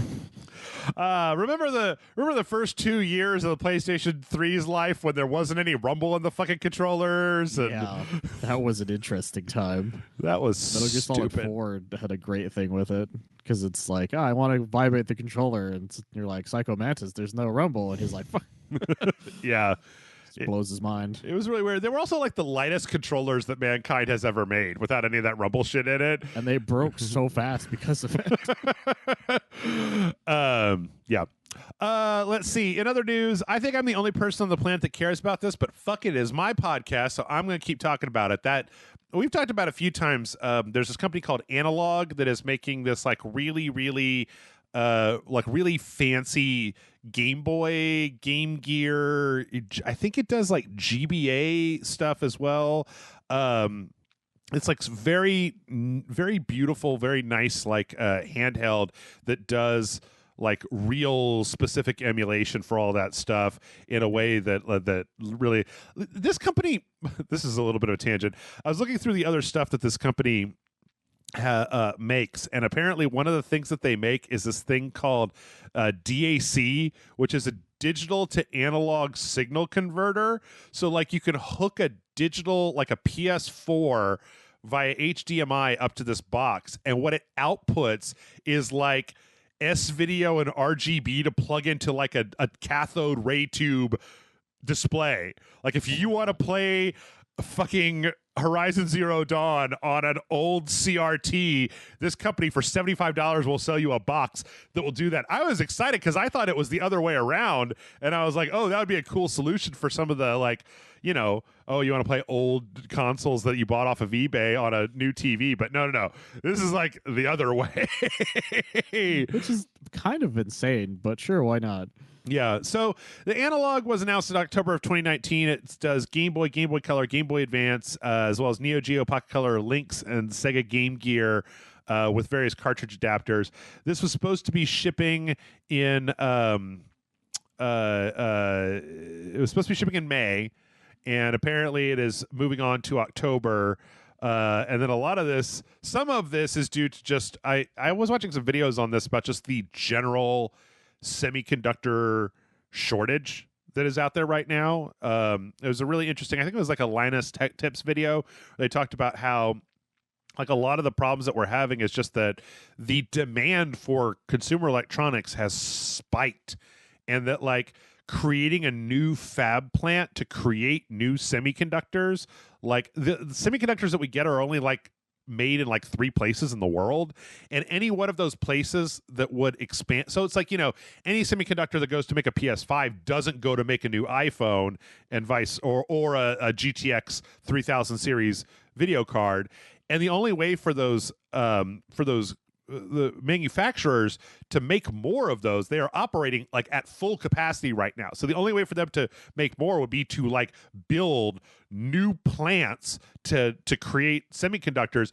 But like they don't want to do that because what if COVID vaccinations go through and the demand goes down, and then suddenly it's like, well, now we just have this whole plant cranking out semiconductors and we don't need as many anymore. So that is one of the problems. Apparently, one of the other problems was that fucking boat that's come up 3 times in this podcast already had like components that were part of the shipping for this. I saw a post on Twitter that somebody reposted where it was like this new fucking dildo that was coming out, and it was being shipped through that freighter on the Suez Canal. They're just like, yep, those dildos aren't going to be on time. You got to wait to get your sex toys until later. And it's like, I think I saw that one, and the tagline on it was really funny. It's like, when it gets unstuck, this will get stuck in you later. Yeah. Anyway, Jesus Christ, guys. Everything that they're making is on backlog. The new Analog release date is going to be, or the new Pocket release date is going to be in October. They actually really make, like, I don't know, as I've said before, I feel like I'm pimping these guys out. They make a Super Nintendo version that is apparently, like, one of the things they do is they have this like system on chip tech that does, like, rather than like janky emulation, it like literally emulates the exact hardware that was in the system. So instead of trying to like use software to like do a close approximation, it does like exactly what it was. So it's like the closest you can get to having an old console. Okay. And they make a Super Nintendo one and they make a Genesis one as well. And they're pretty. Looking at that. My Super Nintendo is starting to get a little old. Do you still play it? Yeah, absolutely. How do you play it on a new TV? The GameCube's RGB, like the wires. Yeah. That wire still works on a Super Nintendo. Because for a while, Nintendo consoles all had that same back part. Oh, that's right. Yeah. And so I was able to use the GameCube's like wires to connect it to the TV. That, and I still actually have the original cable one anyway. So yeah. It's interesting though because these are a little pricey. Let's see if I can figure out. Oh, they don't, because they have like wireless controllers too, right? Well, the wireless controllers are just 8-bit DO controllers. I have one of those. Like you could just buy those off of Amazon. But okay. They're a little pricey for what they are, but they're like really nice. So they come in different colors and they look pretty cool. Let's see. Speaking of stuff that you can't get anymore, last week we talked about it, but apparently it hadn't been officially confirmed, but it has now been officially confirmed that the PS3, Vita, and PSP stores are getting fully shut down. This was like speculative mostly last week, even though I think I was just like declared it as a fact. But apparently I saw a lot of news stories this week coming out saying like, yes, this is happening. Yes, July 2nd for the PSP. PS3 store on PS3 and PSP on July 2nd and August 27th for the Vita store. I still think this is a really bad idea. Well, it's a terrible idea, but Sony's making weird decisions. Yeah, fucking Sony. Sometimes I forget how shitty Sony can be about stupid shit from time to time. They're not very good at preservation. They're really bad at that. True. Very true. Nintendo's much worse, but Sony is still pretty bad about it. Yeah. Well, I tell you what, Sony may be bad at that, but what they're good at is giving you some new free cool stuff. And we got to the news that the Ratchet & Clank game for the PS4 is getting an update on the PS5 that will run it at 60 FPS 4K. This is actually supposed to be coming in April, but it came out early, so by the time you hear this, it's already out. It actually ended up launching on March 31st. And given that Ratchet & Clank was one of those, I mean, it's already over as of recording this, but it was one of those like, just go get it and download it, stay at home, PlayStation things. That's cool. That's a good thing. And that Ratchet & Clank game is good. It's not as good as some of the other ones, but it's still good. It's like a remake of the first one. Yeah, it was a remake of the first one that was supposed to be a tie-in to the movie. Yeah. Which I never saw, by the way. Me neither. I do know, though, that the videos that we made for it for Rage Select, because they literally used footage from the movie for the cutscenes in the video game, got like hardcore slapped down with some YouTube bullshit, because it was like, you can't put movies on YouTube. And I'm like, I'm not putting movies on YouTube. This is just it's the cutscene. I didn't do this. I didn't make this happen. Well, Michael, you may not care a whole shitload about that, but I bet that you do care about Spider-Man. Oh, yeah, I do. So we got the announcement last week that there's a new Spider-Man Miles Morales suit, the Advanced Tech suit, which is getting added into the game, as well as this really strange this muscle deformation tech, realistic muscle deformation on select suits. When asked about it on Twitter, I actually saw the tweet where they said that basically it's like what movies use to render humans from the inside out to make their like the movements of their arms coincide with like muscles that expand and contract on them. Did you know about this before I said it? Well, I heard about the muscle thing, but I didn't understand what it meant. Like, because I heard about the suit part, but I didn't really get a good look at it. But I didn't know what the fuck the muscle thing was because I heard it and I was like, what the fuck does that mean? And I just didn't have time to look into it. Yeah. So I don't know. I haven't looked at it to see if it looks any better, but hey, you know what? I really gotta say that Insomniac really supports the fuck out of their video games. They really do. I love them for it. Yeah. What is this suit? Do you know what this new tech suit thing is? I think it's just supposed to be like the way Peter's new suit is kind of thing, but for him, I think is really what it's supposed to be. Okay. Yeah. I think at least that's what it sounds like. Fair enough. Let's see.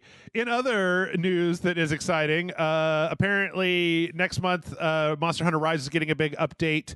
One of the things that's going to be in there is Apex Rathalos. Apex monsters are back. Fucking regular Rathalos is a real pain in the dick, so I don't know about Apex Rathalos. There's also going to be some other new stuff that's coming in this title update in April. There's going to be hunter ranks, where you can unlock hunter points and unlock your hunter ranks. And yeah. Okay. So I don't know. It's mostly a multiplayer thing, if I remember the hunter rank. Okay. I think it was. I don't know. It's been a while. I'm not going to play Monster Hunter multiplayer unless it's with somebody that I know. So I got to get you and Matt to play. Yeah, me and Matt will help you on that one, but I got to get it first. I mean, like, at this point, like, I feel like I it's the weirdest thing in the world that, like, Matt's too busy and you don't have it. So by the time it comes to play multiplayer, I'm like, yeah, man, I'll come in with my, like, fucking triple S Rathalos armor and my giant fucking greatsword and one shot all these fucking monsters for you. No problem, man. No problem. I have a friend who does that with Monster Hunter World. Like, I remember the first time I played online with him, I was like, yeah, there's this monster I'm having some trouble with. He's like, who is it? I was like, okay. Like, I start the mission and I fire once and he just like slashes it 3 times and it just dies immediately. I was like, what the fuck? He's like, I have all of the things. Yeah. Like, hunts would take like 5 minutes because like he would bring other people he knew who also were like batshit insane when it came to that stuff.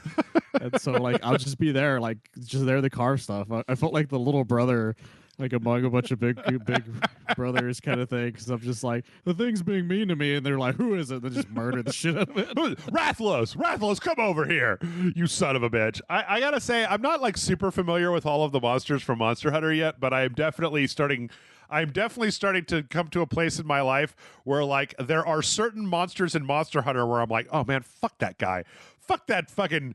Like, I found this one guy today who's got like a big long tail and he's got these bubbles. He shoots bubbles at you and the bubbles all make you weird. And it's like, yeah, fuck your bubbles. Fuck those bubbles. That monkey. I love that's happening to you. For the most part, I don't remember. Like, I still have to. Which monkey were you going to say? Oh, that monkey that like throws a bunch of fruit at you, but he's also like a bat. He's like a bat monkey that throws fruit at you. He sucks. I thought you were talking about the one that like used to throw shit, but he's probably only in the other games. This might be the same one, but now he just throws fruit because this is a Switch game and like no, he did that on whatever it was. Oh, okay. Fair enough. It was gross. Yeah. Fucking Rathalos. Actually, I don't even care about Rathalos. I care about the Magnamalo because I want all that Magnamalo armor and that guy with his fucking purple lightning fire horse shit. Boo. Anyway, speaking of scary shit, Amnesia Rebirth is actually getting a lot less scary. This is a really weird thing. You remember when you and I played Amnesia Rebirth? Yeah. You remember when we actually got to the game part and it was like trying to figure out how to like get around in an area? Apparently, this new update, they did this for Soma, but this new update takes like all the spooky ghosts out that will chase you. And so it ends up being more like an Indiana Jones puzzle game where you're trying to like escape from stuff. But remember when we played that game, you could kind of see that where there was a lot of like, oh, our plane crashed and we're trapped here and it was an expedition that went wrong. We're like, you could maybe a little bit of tweaking make that so it didn't have to be fucking Cthulhu monsters. It could just be like, oh, I'm pregnant and my husband got lost in this fucking archaeological expedition. I have to go see what happened to them.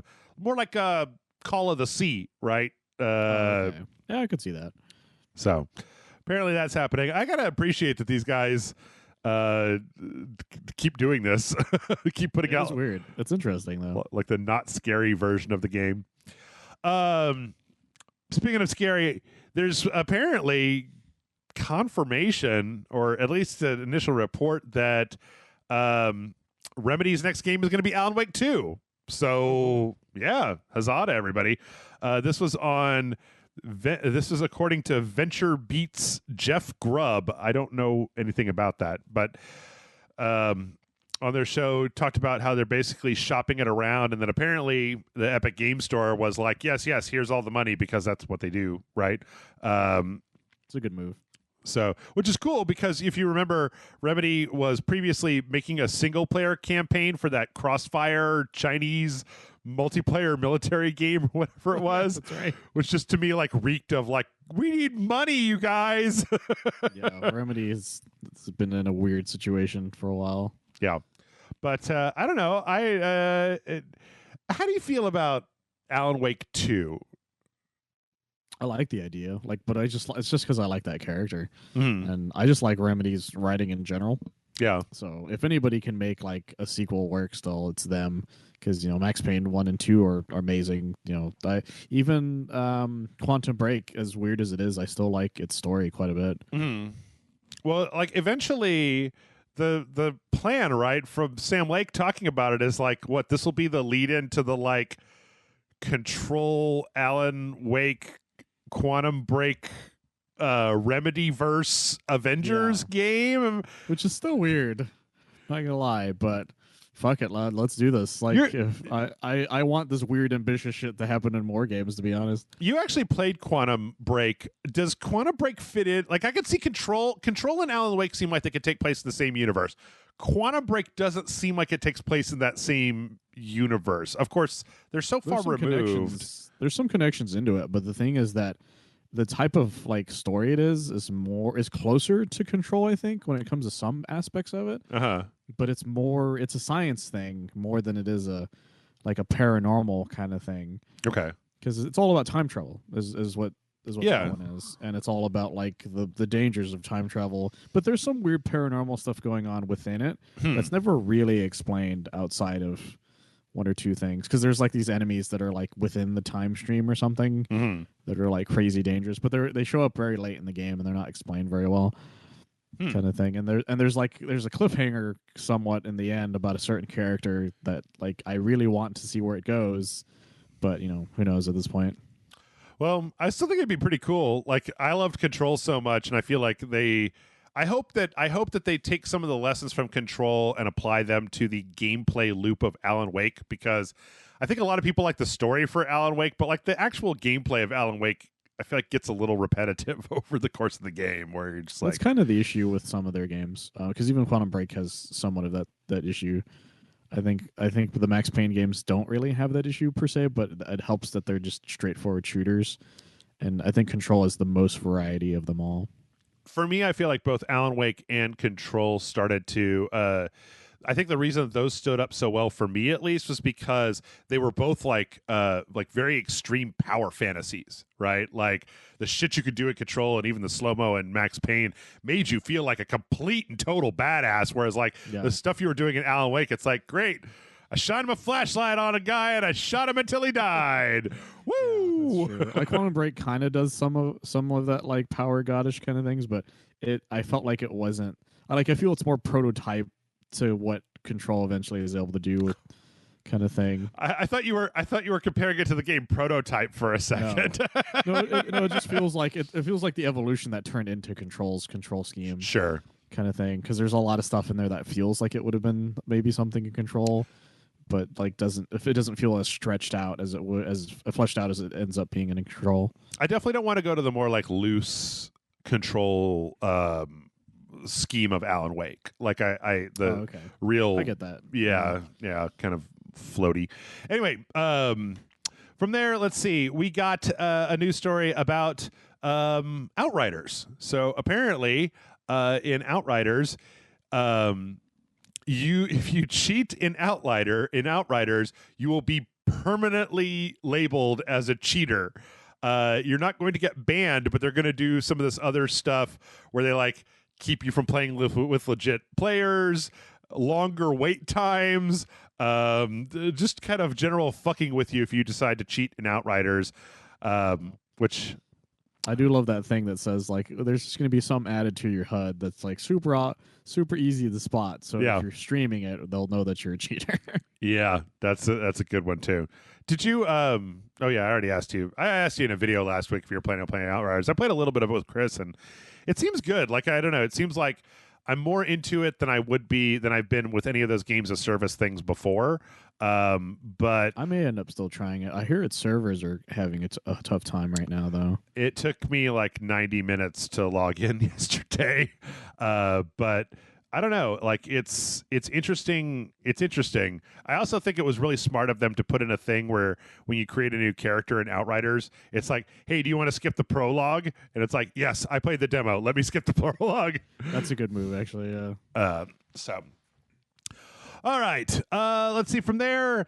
We got a bunch of trailers. We got a big trailer this week for the No Man's Sky. Added a new thing called Expedition Mode, which is going to be a brand new. Wow, come on, computer. A brand new mode where you can group up with people and go on.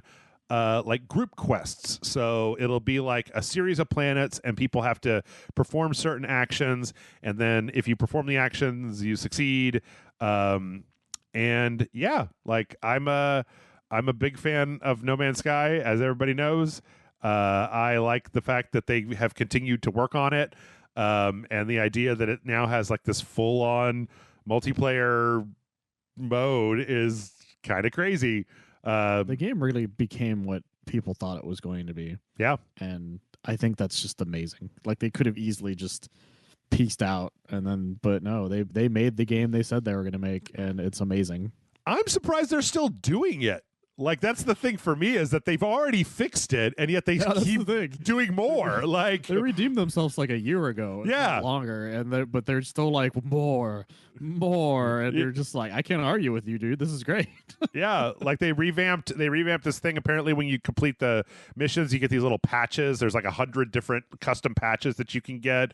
Like any other studio would have just been like No Man's Sky 2 and then added all this stuff. Right. They're just like, this is the same game that you bought like years ago that we're just constantly making better. It's like, dude, holy fuck. They're setting up seasons. They're setting up like challenges and seasons and like live content and shit like that. Like, it's amazing. It's kind of, you know what? I'm good for them. This so to me flies in the face of all that shit we were just talking about with CD Projekt Red, where it's like, Hello Games fucked up. When did No Man's Sky come out? What year did No Man's Sky? A while back. It's like 2016, 2017. Let's see. What is it? It was 2016. Okay, yeah, it's been the first time then. Fucking 4 years and change that these guys have been fixing this game and making it bigger and better and bigger and better and bigger and better. And the idea that it's just like, I don't know, put out a few updates and then just fucking call it done. Let's do the next thing. Like, I really feel bad. It makes me feel so bad in my heart for the amount of crap that Sean Murray just had to smile through. And then it's like, or maybe that was why. Maybe like the whole internet was like, you liar. And now 4 years later, he's just like, what? There it is. I just had to put it out they maybe put it out when it wasn't done yet. But look, I was always going to finish it, you assholes. Like, yeah, I heard that some of it was part of that because he felt so bad. Yeah, he was like, I accidentally inflated a lot of people's expectations because he wasn't like he was doing all the PR and he's like, I'm not a PR guy. Yeah, I just said stuff that I thought sounded cool that we could probably implement, and then they just like, you know, people expected it to be what exactly what was going to happen. And he felt so bad about it. He's like, you know, I'm gonna do it. I'm gonna do all those things and more.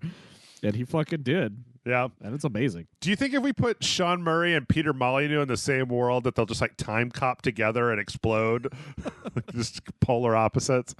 Yeah, Peter Molyneux, what a crazy person that was. Was the last thing that Peter Molyneux did that thing where it was that phone game with the cube that they had to take apart, and if you got to the middle, then you got to be like a 20% ownership stake and dev rights for that other fucking game that he was making? Was that the last we heard of Peter Molyneux? It might have been. I don't know. Yeah, just stop giving that guy a microphone is really what it comes down to. Yep. On January 1st, we also got a trailer for some DLC heading for April 1st, right? April 1st. Yes. What did I say? You said January. January 1st. I don't know what day it is. Maneater is getting some new DLC. We are getting basically 2 new areas and a bunch of new stuff. It's called Truth Quest. Chris Parnell is coming back as the investigative journalist who narrated the first one. Nice. It looks like there's some like aliens stuff. Some like what's going on? Like it's a vast conspiracy where they're polluting the harbor. Maneater was great. I really enjoyed Maneater. I'm looking forward to playing more Maneater. I was really happy they had made it one of the free for plus games a couple months back. Mm-hmm. I was like, oh, thank God, because I was gonna buy it originally, and then they came out with that. I was like, yes. Did you play it though? Did you actually play it? I started it, but I haven't gotten that far. Okay. It only takes about 8 hours to finish, which I really appreciated. Yeah, because I just wanted to try it out, and then I didn't get around to getting farther in that. Okay. We also got a Near Replicant trailer. This was kind of an April Fool's trailer. They labeled it April Fool's trailer. It basically is a trailer for the Near Replicant version that's coming out that makes the game seem like it's like a Animal Crossing. Like it just highlights all the side stuff that you could do, like growing crops and fishing and like riding animals. Like none of the actual combat in the game, and makes it seem like like just kind of one of those types of games. So they should have brought back the buff version of the main character. As a joke, like the weird American version they made. Yep. That would have been amazing. Yeah. Yeah. Let's see. We also got a trailer for Shin Megami Tensei 3 Nocturne, which is coming out this year. We had the release date last week. Michael, this trailer is like watching a trailer for like an anime or something. It makes fucking no sense whatsoever. Yeah, that sounds like Shin Megami. Yeah. I don't really understand even a little bit what's happening here. It's going to end the same way they all do, which is just like kill God or whatever. Yeah. It tends to be, for the most part, every Shin Megami Tensei game. Yeah. It looks good, though. I mean, like, the graphics look good, and the remaster looks good. Like, it's very kind of clean and just, I don't know. It's got a good reputation, so I guess we'll see when it comes out, whether it's one that I'll actually end up playing.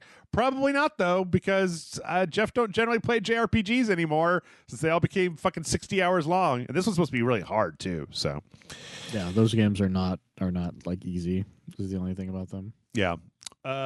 We got a trailer for a game called Haunted Space that I'm super into, Michael, that is like a space combat game, but also there appears to be like Cthulhu's and like ghosts and crazy monsters and stuff in space. And the first thing I thought of when you said Haunted Space is that meme where, like, it's like astronaut comes back and starts grabbing guns, and they're like, what's going on? Like, moon is haunted. Oh, yeah. Yeah. I don't know. I really want to play this. It looks really super cool. There's like all kinds of monsters and shit in space, and I'm like, I love space monsters. So, yeah, if I could fly around and shoot Cthulhu spaces in the space Cthulhu's in the face, I'm all down with that. I'm 100% down with that. I'm glad more and more of these space flying games are coming out. Yeah, me too. And actually, I don't know. Yeah, I think this is pretty much last on the trailer parade. This is the most sedate trailer I've ever seen in my life, but apparently on the PlayStation we're going to be getting a game called Brewmaster, which is just like a home brewing beer simulator. And it looks very dry, very like just by the numbers, brew a beer and then like and I don't know if I entirely understand the concept here, Michael, because like the whole end result of brewing beer is so you can can taste it, and you can't taste a video game. Not really, like, that's kind of weird. Like, I get it, but yeah, it just sort of destroys the point of wanting to do something like that. Yeah. I mean, I guess we play like cooking simulators, but at least then you get to look at like really pretty food, whereas like really pretty beer still just looks like brown. It looks like, yeah, damn near everything else. So, yeah, I don't know. This is a weird one, but I'm sure the hipsters will love it. I'm gonna make Grant play it, and then I'm gonna make Grant play it. That's a good move, actually. And then he'll get bored, and then we'll go play something else. So, yeah. Let's see. From there, we got some more news. The Elder Scrolls Online is getting an enhanced console release for the PS5 and the Xbox Series XS on June 8th. It's going to be 60 frames per second, draw distance, load times, and all that stuff. So if you're into Elder Scrolls Online, I feel like ZeniMax Bethesda, they're really like jumping in with both feet on this, like enhanced for the next generation consoles. Like so far, we've got the backwards compatible stuff on the Xbox, and yeah, I don't know. Like, it just seems like everything. If you got all that Bethesda stuff, then like you can get a better version of the Bethesda stuff. So, even though I don't want to play Elder Scrolls Online, but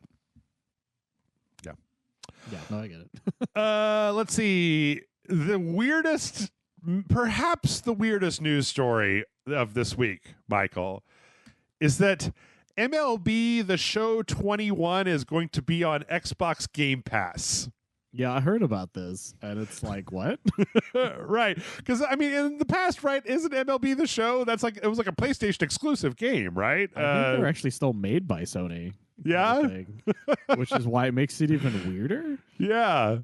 So I don't know what else to say about that. I mean, I guess Sony's iron grip on baseball has been loosened up. I think Twitter's pretty upset about it, apparently.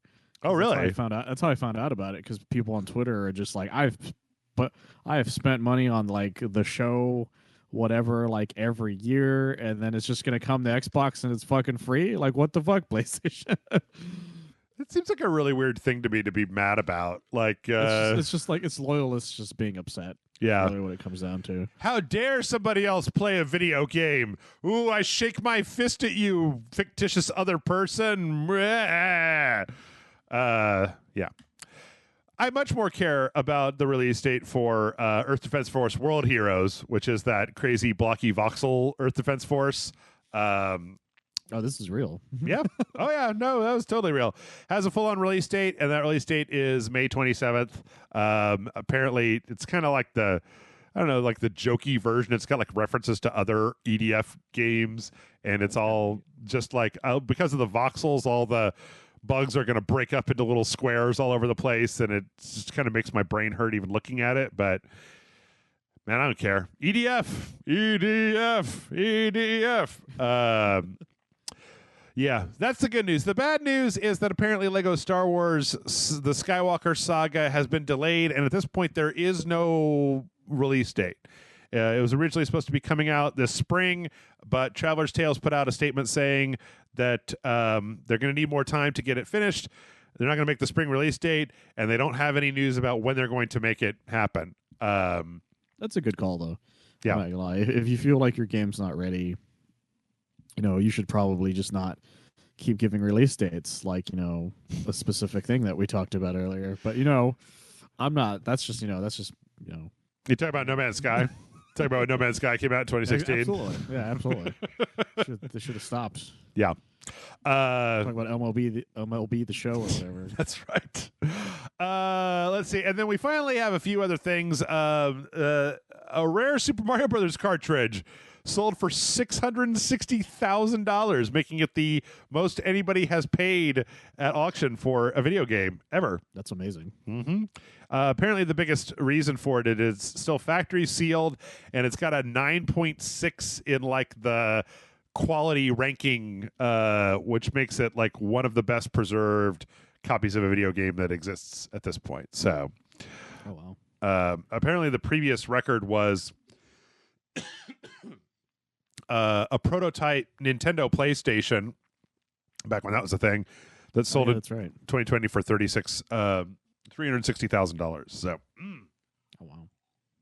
Like I know, there's a lot of cartridges that are really expensive just without like specific stuff. Like I think one of them was that I think it was like an Olympics cartridge or something like that. Yeah, it had like a set of timers on it or something for doing. It was for a, I don't think it was Olympics, but it was for the competition, and I think it had like Mario, Tetris, and like Zelda or something on it that all have been modified to like have a counter to see like how many points you can get in a certain amount of time. So, but yeah, it's so yeah, people.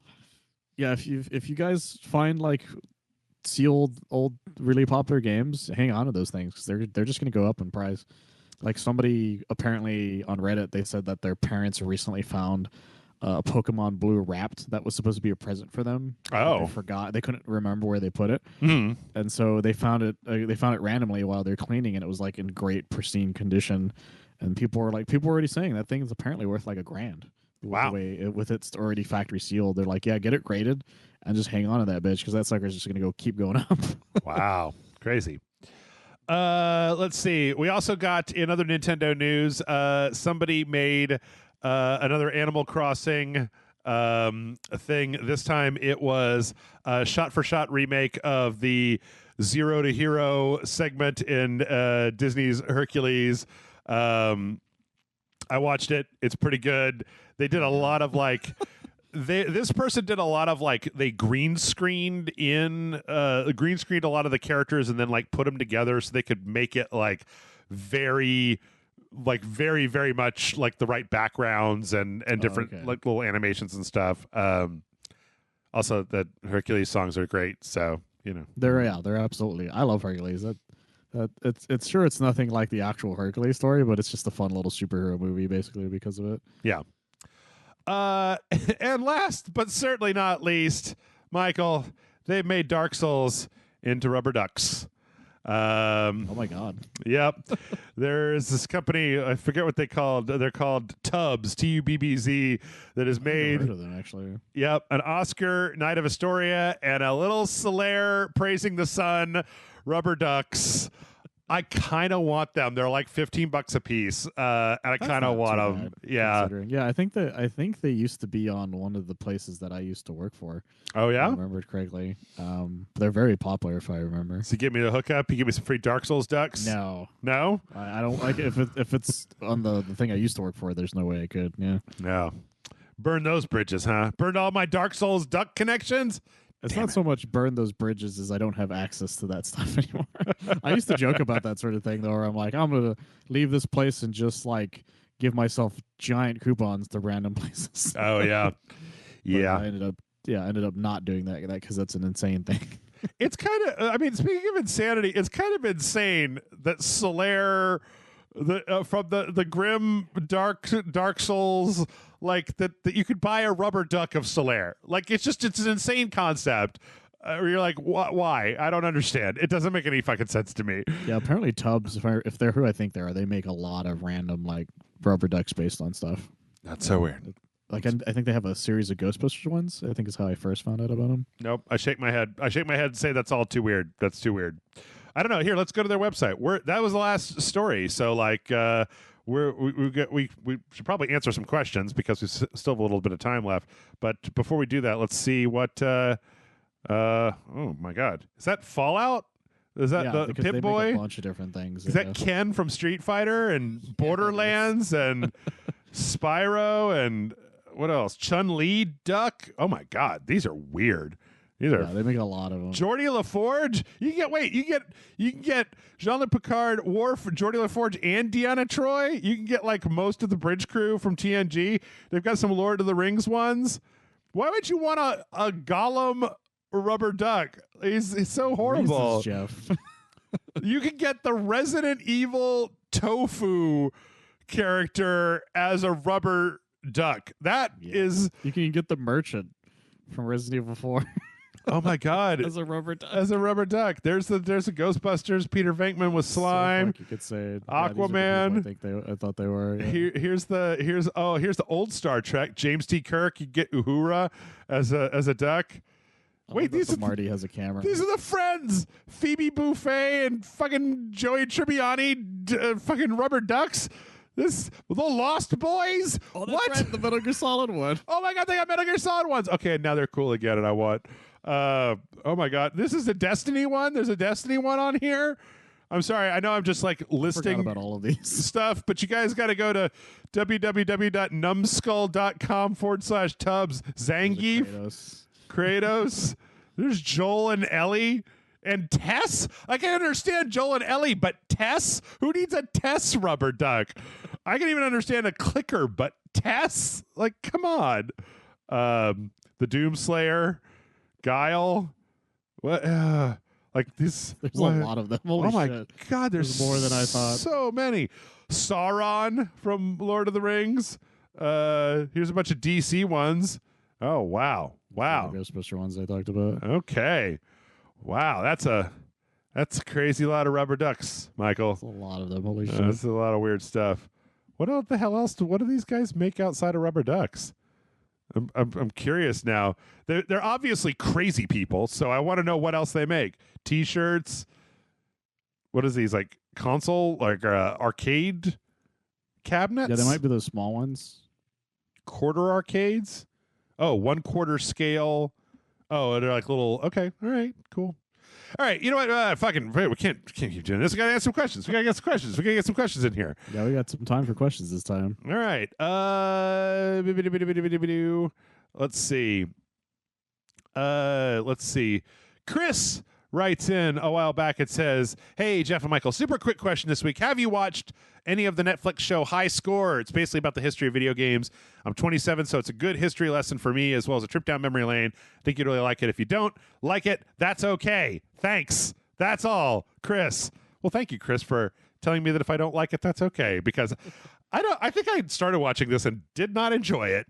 I was like, It's fine. Like I walked in on my roommate watching, I think it was the Doom one, because there's one, because they talk the way they did it is that they talked about like big points in gaming, right? And Doom was being one of them because it's like the real first like super popular first person shooter kind of thing. It's like the toys that made us or whatever, right? It's like that same thing. Yeah, it's very similar to that. Yeah, it's very similar to that.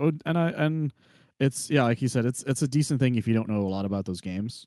Yeah, kind of thing, or especially if you're just kind of casually into the history of games. I think it's pretty good for that. But if you're like one of those people that's like, I know all of this stuff, like it's probably not for you, kind of thing, if that makes sense.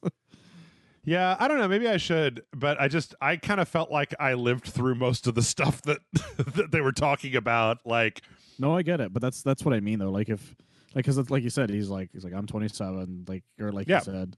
Like it makes sense for it because he didn't live through a lot of especially the first chunk of it, and then once it gets to the point where you know that they've lived it, then it becomes a trip down memory lane. And if you're wanting that sort of thing, then that's fine. If you don't, yeah.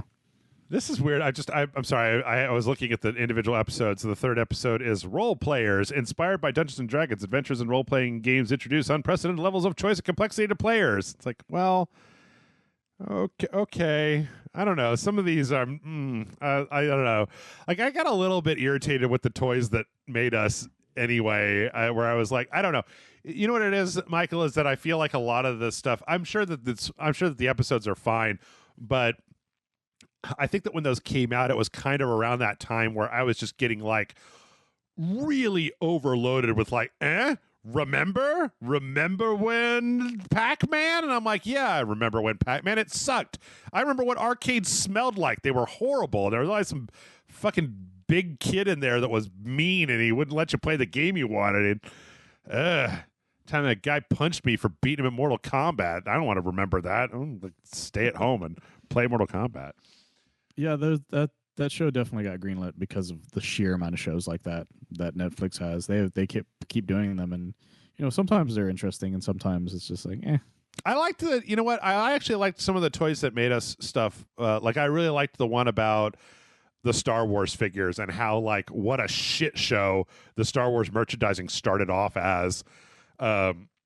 With Kenner, where like the first year after Star Wars came out, they basically sold IOUs for the figures because they literally didn't have them made yet, and it was just like such a piece of I like the movies that made us. Those are pretty interesting. What was weird to me, Michael, was that I went to Netflix to look up that thing, and like the thing at the top of my list is My Fair Lady is on Netflix. It's like, you know, the place where they normally put like the big thing that came out this week, and it's like My Fair Lady, and I'm like, I mean, I like Eliza Doolittle, but you know, maybe it's because you're old enough now, Jeff. They're like, you want old people movies, right? Here's My Fair Lady. I think before it was that they put out that Dota thing on Netflix, but yeah. Oh, hey, My look, Fair Lady is a pretty solid movie, though. Oh yeah, My Fair Lady is great. Everybody should watch My Fair Lady. If you got Netflix and you've never seen My Fair Lady, go watch My Fair Lady.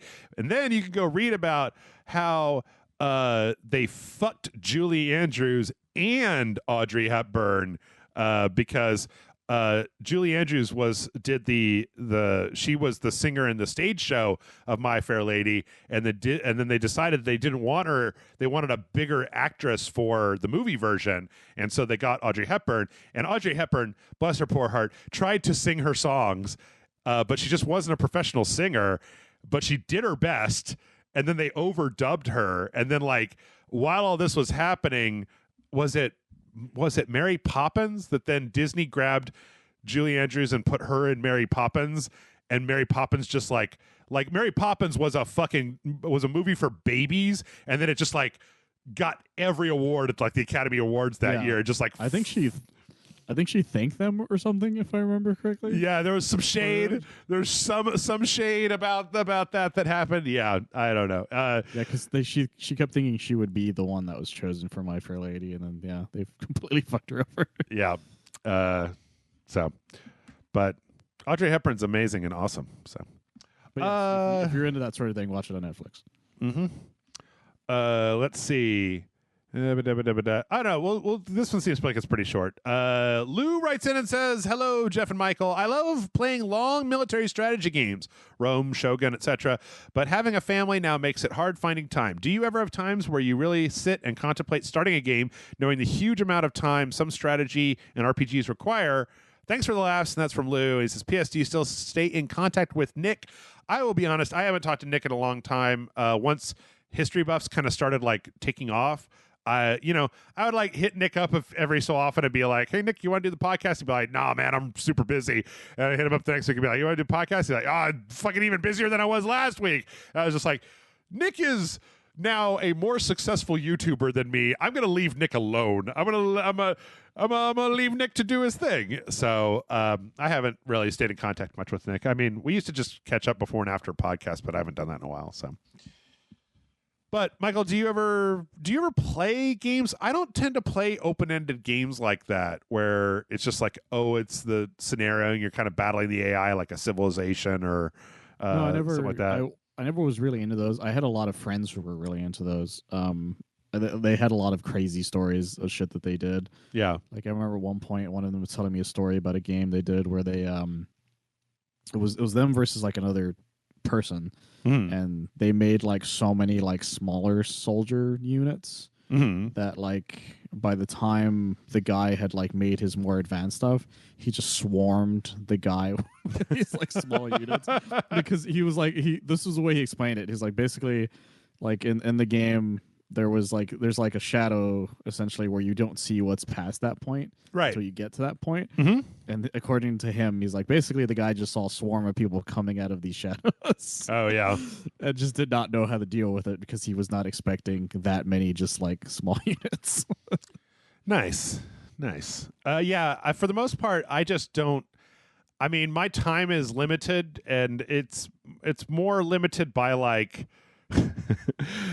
I know my own attention span and mortality. Like I don't want to play a forever game because I want to experience as many games as humanly possible. Like if I was playing a game, if I played the same game over and over, like I know a lot of people play Civilization or like even like Madden or Call of Duty or online games over and over again. Like, oh, I never would have tried out Monster Hunter because I'd be like, well, we did the dojo for Monster Hunter. I'm going to go back to playing Rome Total War like I do, and then I would never have gotten into another game. Same with like Outriders. I want to try Outriders. I just want to try every game. I'm a big sucker for all the new stuff, so I don't ever play that sort of game, or I just don't get into it. It's tricky. Like I get that sort of thing, but yeah, he's right. It's a time thing. Yeah. Even like normal RPGs, yeah, like starting a normal or a JRPG, it's like I don't know if I have time to try to finish Persona 5 kind of thing, or even like try out Persona 5 Royale kind of. Like as much as I love those games, it's like I don't just there's so many other games out right now that I don't have the time. It's kind of it's one of the reasons why it's like I mean I stopped reviewing video games for a lot of different reasons, but one of the reasons was because it used to be like back when I worked at Spill, Michael, it's like a game would come out and it would be like, oh, look, Never Dead is out. Okay, well, I can beat Never Dead in 10 hours, right? And then do a review for it. I can beat I can beat what was the Star Wars game with the Darth situation? Force Unleashed. Force Unleashed, right? Yeah. Like I can beat Force Unleashed in like 8 to 10 hours. Like I can beat this crappy Walking Dead game that came out in like 8 to 10 hours. But like nowadays, regular single player games are 20 hours long, and RPGs are like 80 hours long. And I don't have enough hours in a week or really the compulsion to put like 8 hours is not a big deal, man. Sitting down for 2 4-hour stints, I can do that. That's no problem, right? That's 2 evenings of a week. But like a 20-hour game, that's some shit right there. Not to mention 40 hours or 80 hours in the case of something like Persona or The Witcher or something like that. God's sake. Fuck. Yeah, when they're that long, they become like full-time job time frames, and you're just like, I don't want to deal with that right now. Yeah. I just like, but they have to be really good for you to want something like that. But even then, the amount of time is just so long nowadays. I will get bored. I will honestly get bored. And the number of games that are coming out means that like you got to pick and choose, right? Like this week, Evil Genius 2, Outriders, what did I play with Matt? The re-release for Disco Elysium, which I would love to play again, but I don't have 30 hours to put back into Disco Elysium. Genesis Noir, the Narita Boy that you and I played. There was a shitload of games that came out this week, and that's not even talking about stuff that came out last week. And so it's like, fuck, man, I don't not have time to put into just shitloads of games. I don't know. That's why I like to do the videos to show people, like, oh, here's what it is. You get the idea. You'll know whether you want to play this or not. Like, yeah. So, and It Takes Two came out this week. Oh, yeah, right? Matt and I just started a brand new sequential where we're playing all the way through It Takes Two because how else am I going to fucking play It Takes Two? Fix your marriage or whatever. Yeah, Matt and I have to fix our marriage. We're trying real hard. Okay. Morgan's very supportive of it. Michael, you were on the podcast last week. Did we answer a question last week? We absolutely did.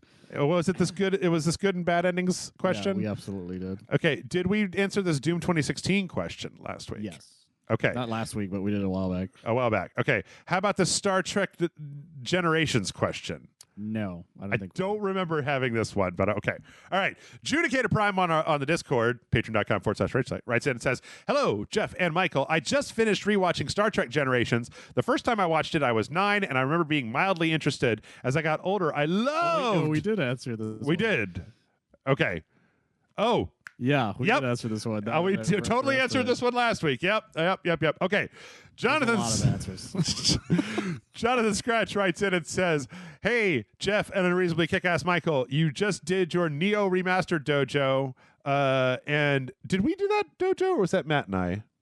No, did we play Neo? We played Neo. Yeah. You had me play it. That's what. Oh, that's right. That's right. Yeah. And you offhandedly mentioned Pirate Souls as a game idea, and that sounded fascinating. How would you go about making a Soulsborne game with a swashbuckling aesthetic? Would you integrate sailing? Would you handle magic? How fantastical would you make it? Would you go Dark Souls and put anything fantastical on Front Street, or hide it more like Bloodborne? Keep up being awesome. I have no idea when this will be answered, but I'd bet within a year. Fingers crossed. All right, Michael. We're making a pirate themed Souls game. I think it would be kind of cool if there was like a game that was about, if I remember correctly, I think that like all of the lands of Dark Souls are technically on top of like gigantic trees that are growing out of the back of like a big turtle or some bullshit like that. It's not like a regular world that Dark Souls takes place in. Yeah. But I don't know, like maybe get like a sunless sea, kind of monsters on the ocean, krakens and like some ghost pirates, but like more of a Dark Souls tinged thing. I don't know. I mean, I honestly think that just as long as you have like a really kind of creative and interesting concept, It'd be cool as if it was one of those things where if you died, your bonfire was always on the ship, and so you had to like go to new places. But no matter what happened, it's like you're like chained, you're like cursed to sail forever, and so you can, even if you die, you're cursed to go back to the ship and start your thing back over again. There's some stuff in there. You can figure that out. There's some good ideas in the idea of a pirate type Souls game. The whole thing is that, like, how would you make the ship part fun in a Dark Souls type of way is really the hard part. Like, would you actually have sailing in it, or would it just be like going to the islands kind of thing? That's the trickiest, I think, part about that. So if I was going to do it, I would try to think of what makes what I feel is one of the core concepts of the Souls franchise, which is like the stamina management system, right? Because you use the same resource for attack and defense and motion, right? So you use stamina for running, dodging, blocking, and attacking, as well as casting spells. I think if you took that system and slowed it way down, you could really apply it to naval combat. If like turning, accelerating, decelerating, and shooting your cannons and like bracing and repair were all part of a meter that you couldn't do all of them at the same time. Like you had to take the chance of like, are you going to shoot? And if you shoot, your mobility is going to be limited because whatever that the stamina bar equivalent of your ship is going to go down, and you're going to be left at a disadvantage. I think that's the part about Souls that I think works really well, and one of the good mechanics that I think, or one of the reasons I like that mechanic getting picked up by other things, is because I think it makes for a really good kind of push and pull between offense and defense, right? It's like you're betting that you can that your use of the meter in the offense is going to leave you in a better position than it would defense.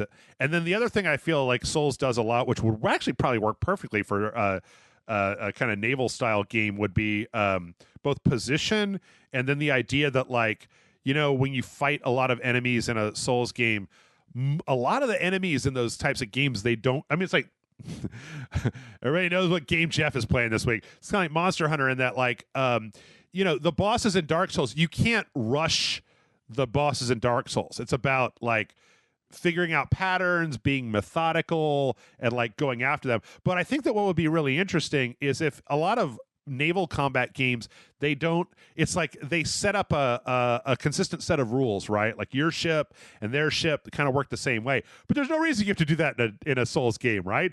So what if it was like a ship, but like a giant crab had like grown into like, it was, you saw like a ship, and then when you went to attack it, like it stood up and there was like a giant spider crab underneath it, and it's like, okay, well, now you're fighting a spider crab with a ship, so you have the verb set that your ship has, and then you're fighting something that works differently, that has a different set of rules. So instead of being rules versus rules like a lot of times it is with, you know, Sid Meier's Pirates of the Caribbean, what's the rare one, Sea of Thieves. Instead of being like NASCAR, right? Like it's more of a Souls thing where like this particular sea boss has a different move set that you need to like suss out, use your verbiage to try to get around, but you're doing it on a much bigger scale with a ship instead of doing it with like a person, So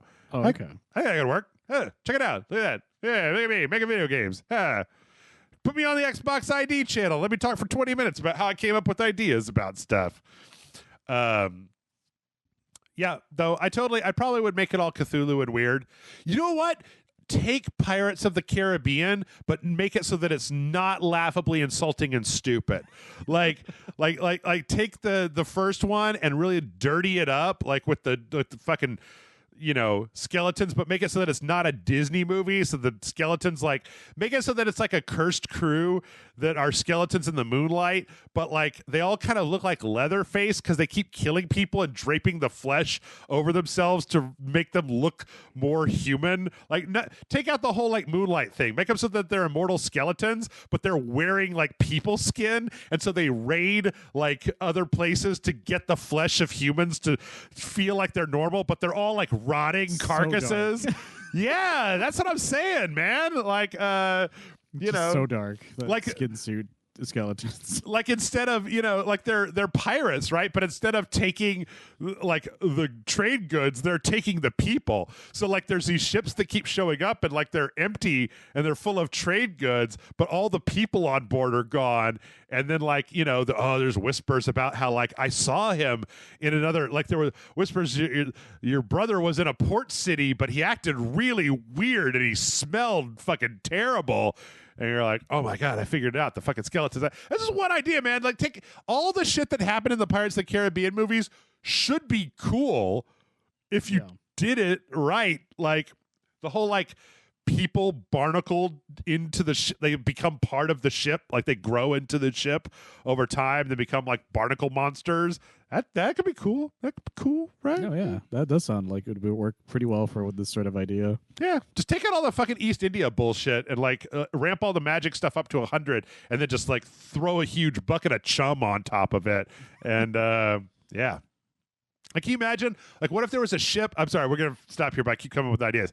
Like, what if there was a ship that was, like, shooting, like instead of broadsiding you with like, you know how Davy Jones is like, he's all like underwater and he's got all the like the submerged like sea shit going on. Like, what if Davy Jones, if there's like a ship of the damned that showed up, but instead of shooting cannonballs, it's shooting like fucking Gaio style like sharks and like horrible mutated undersea creatures like piranhas and fucking squid.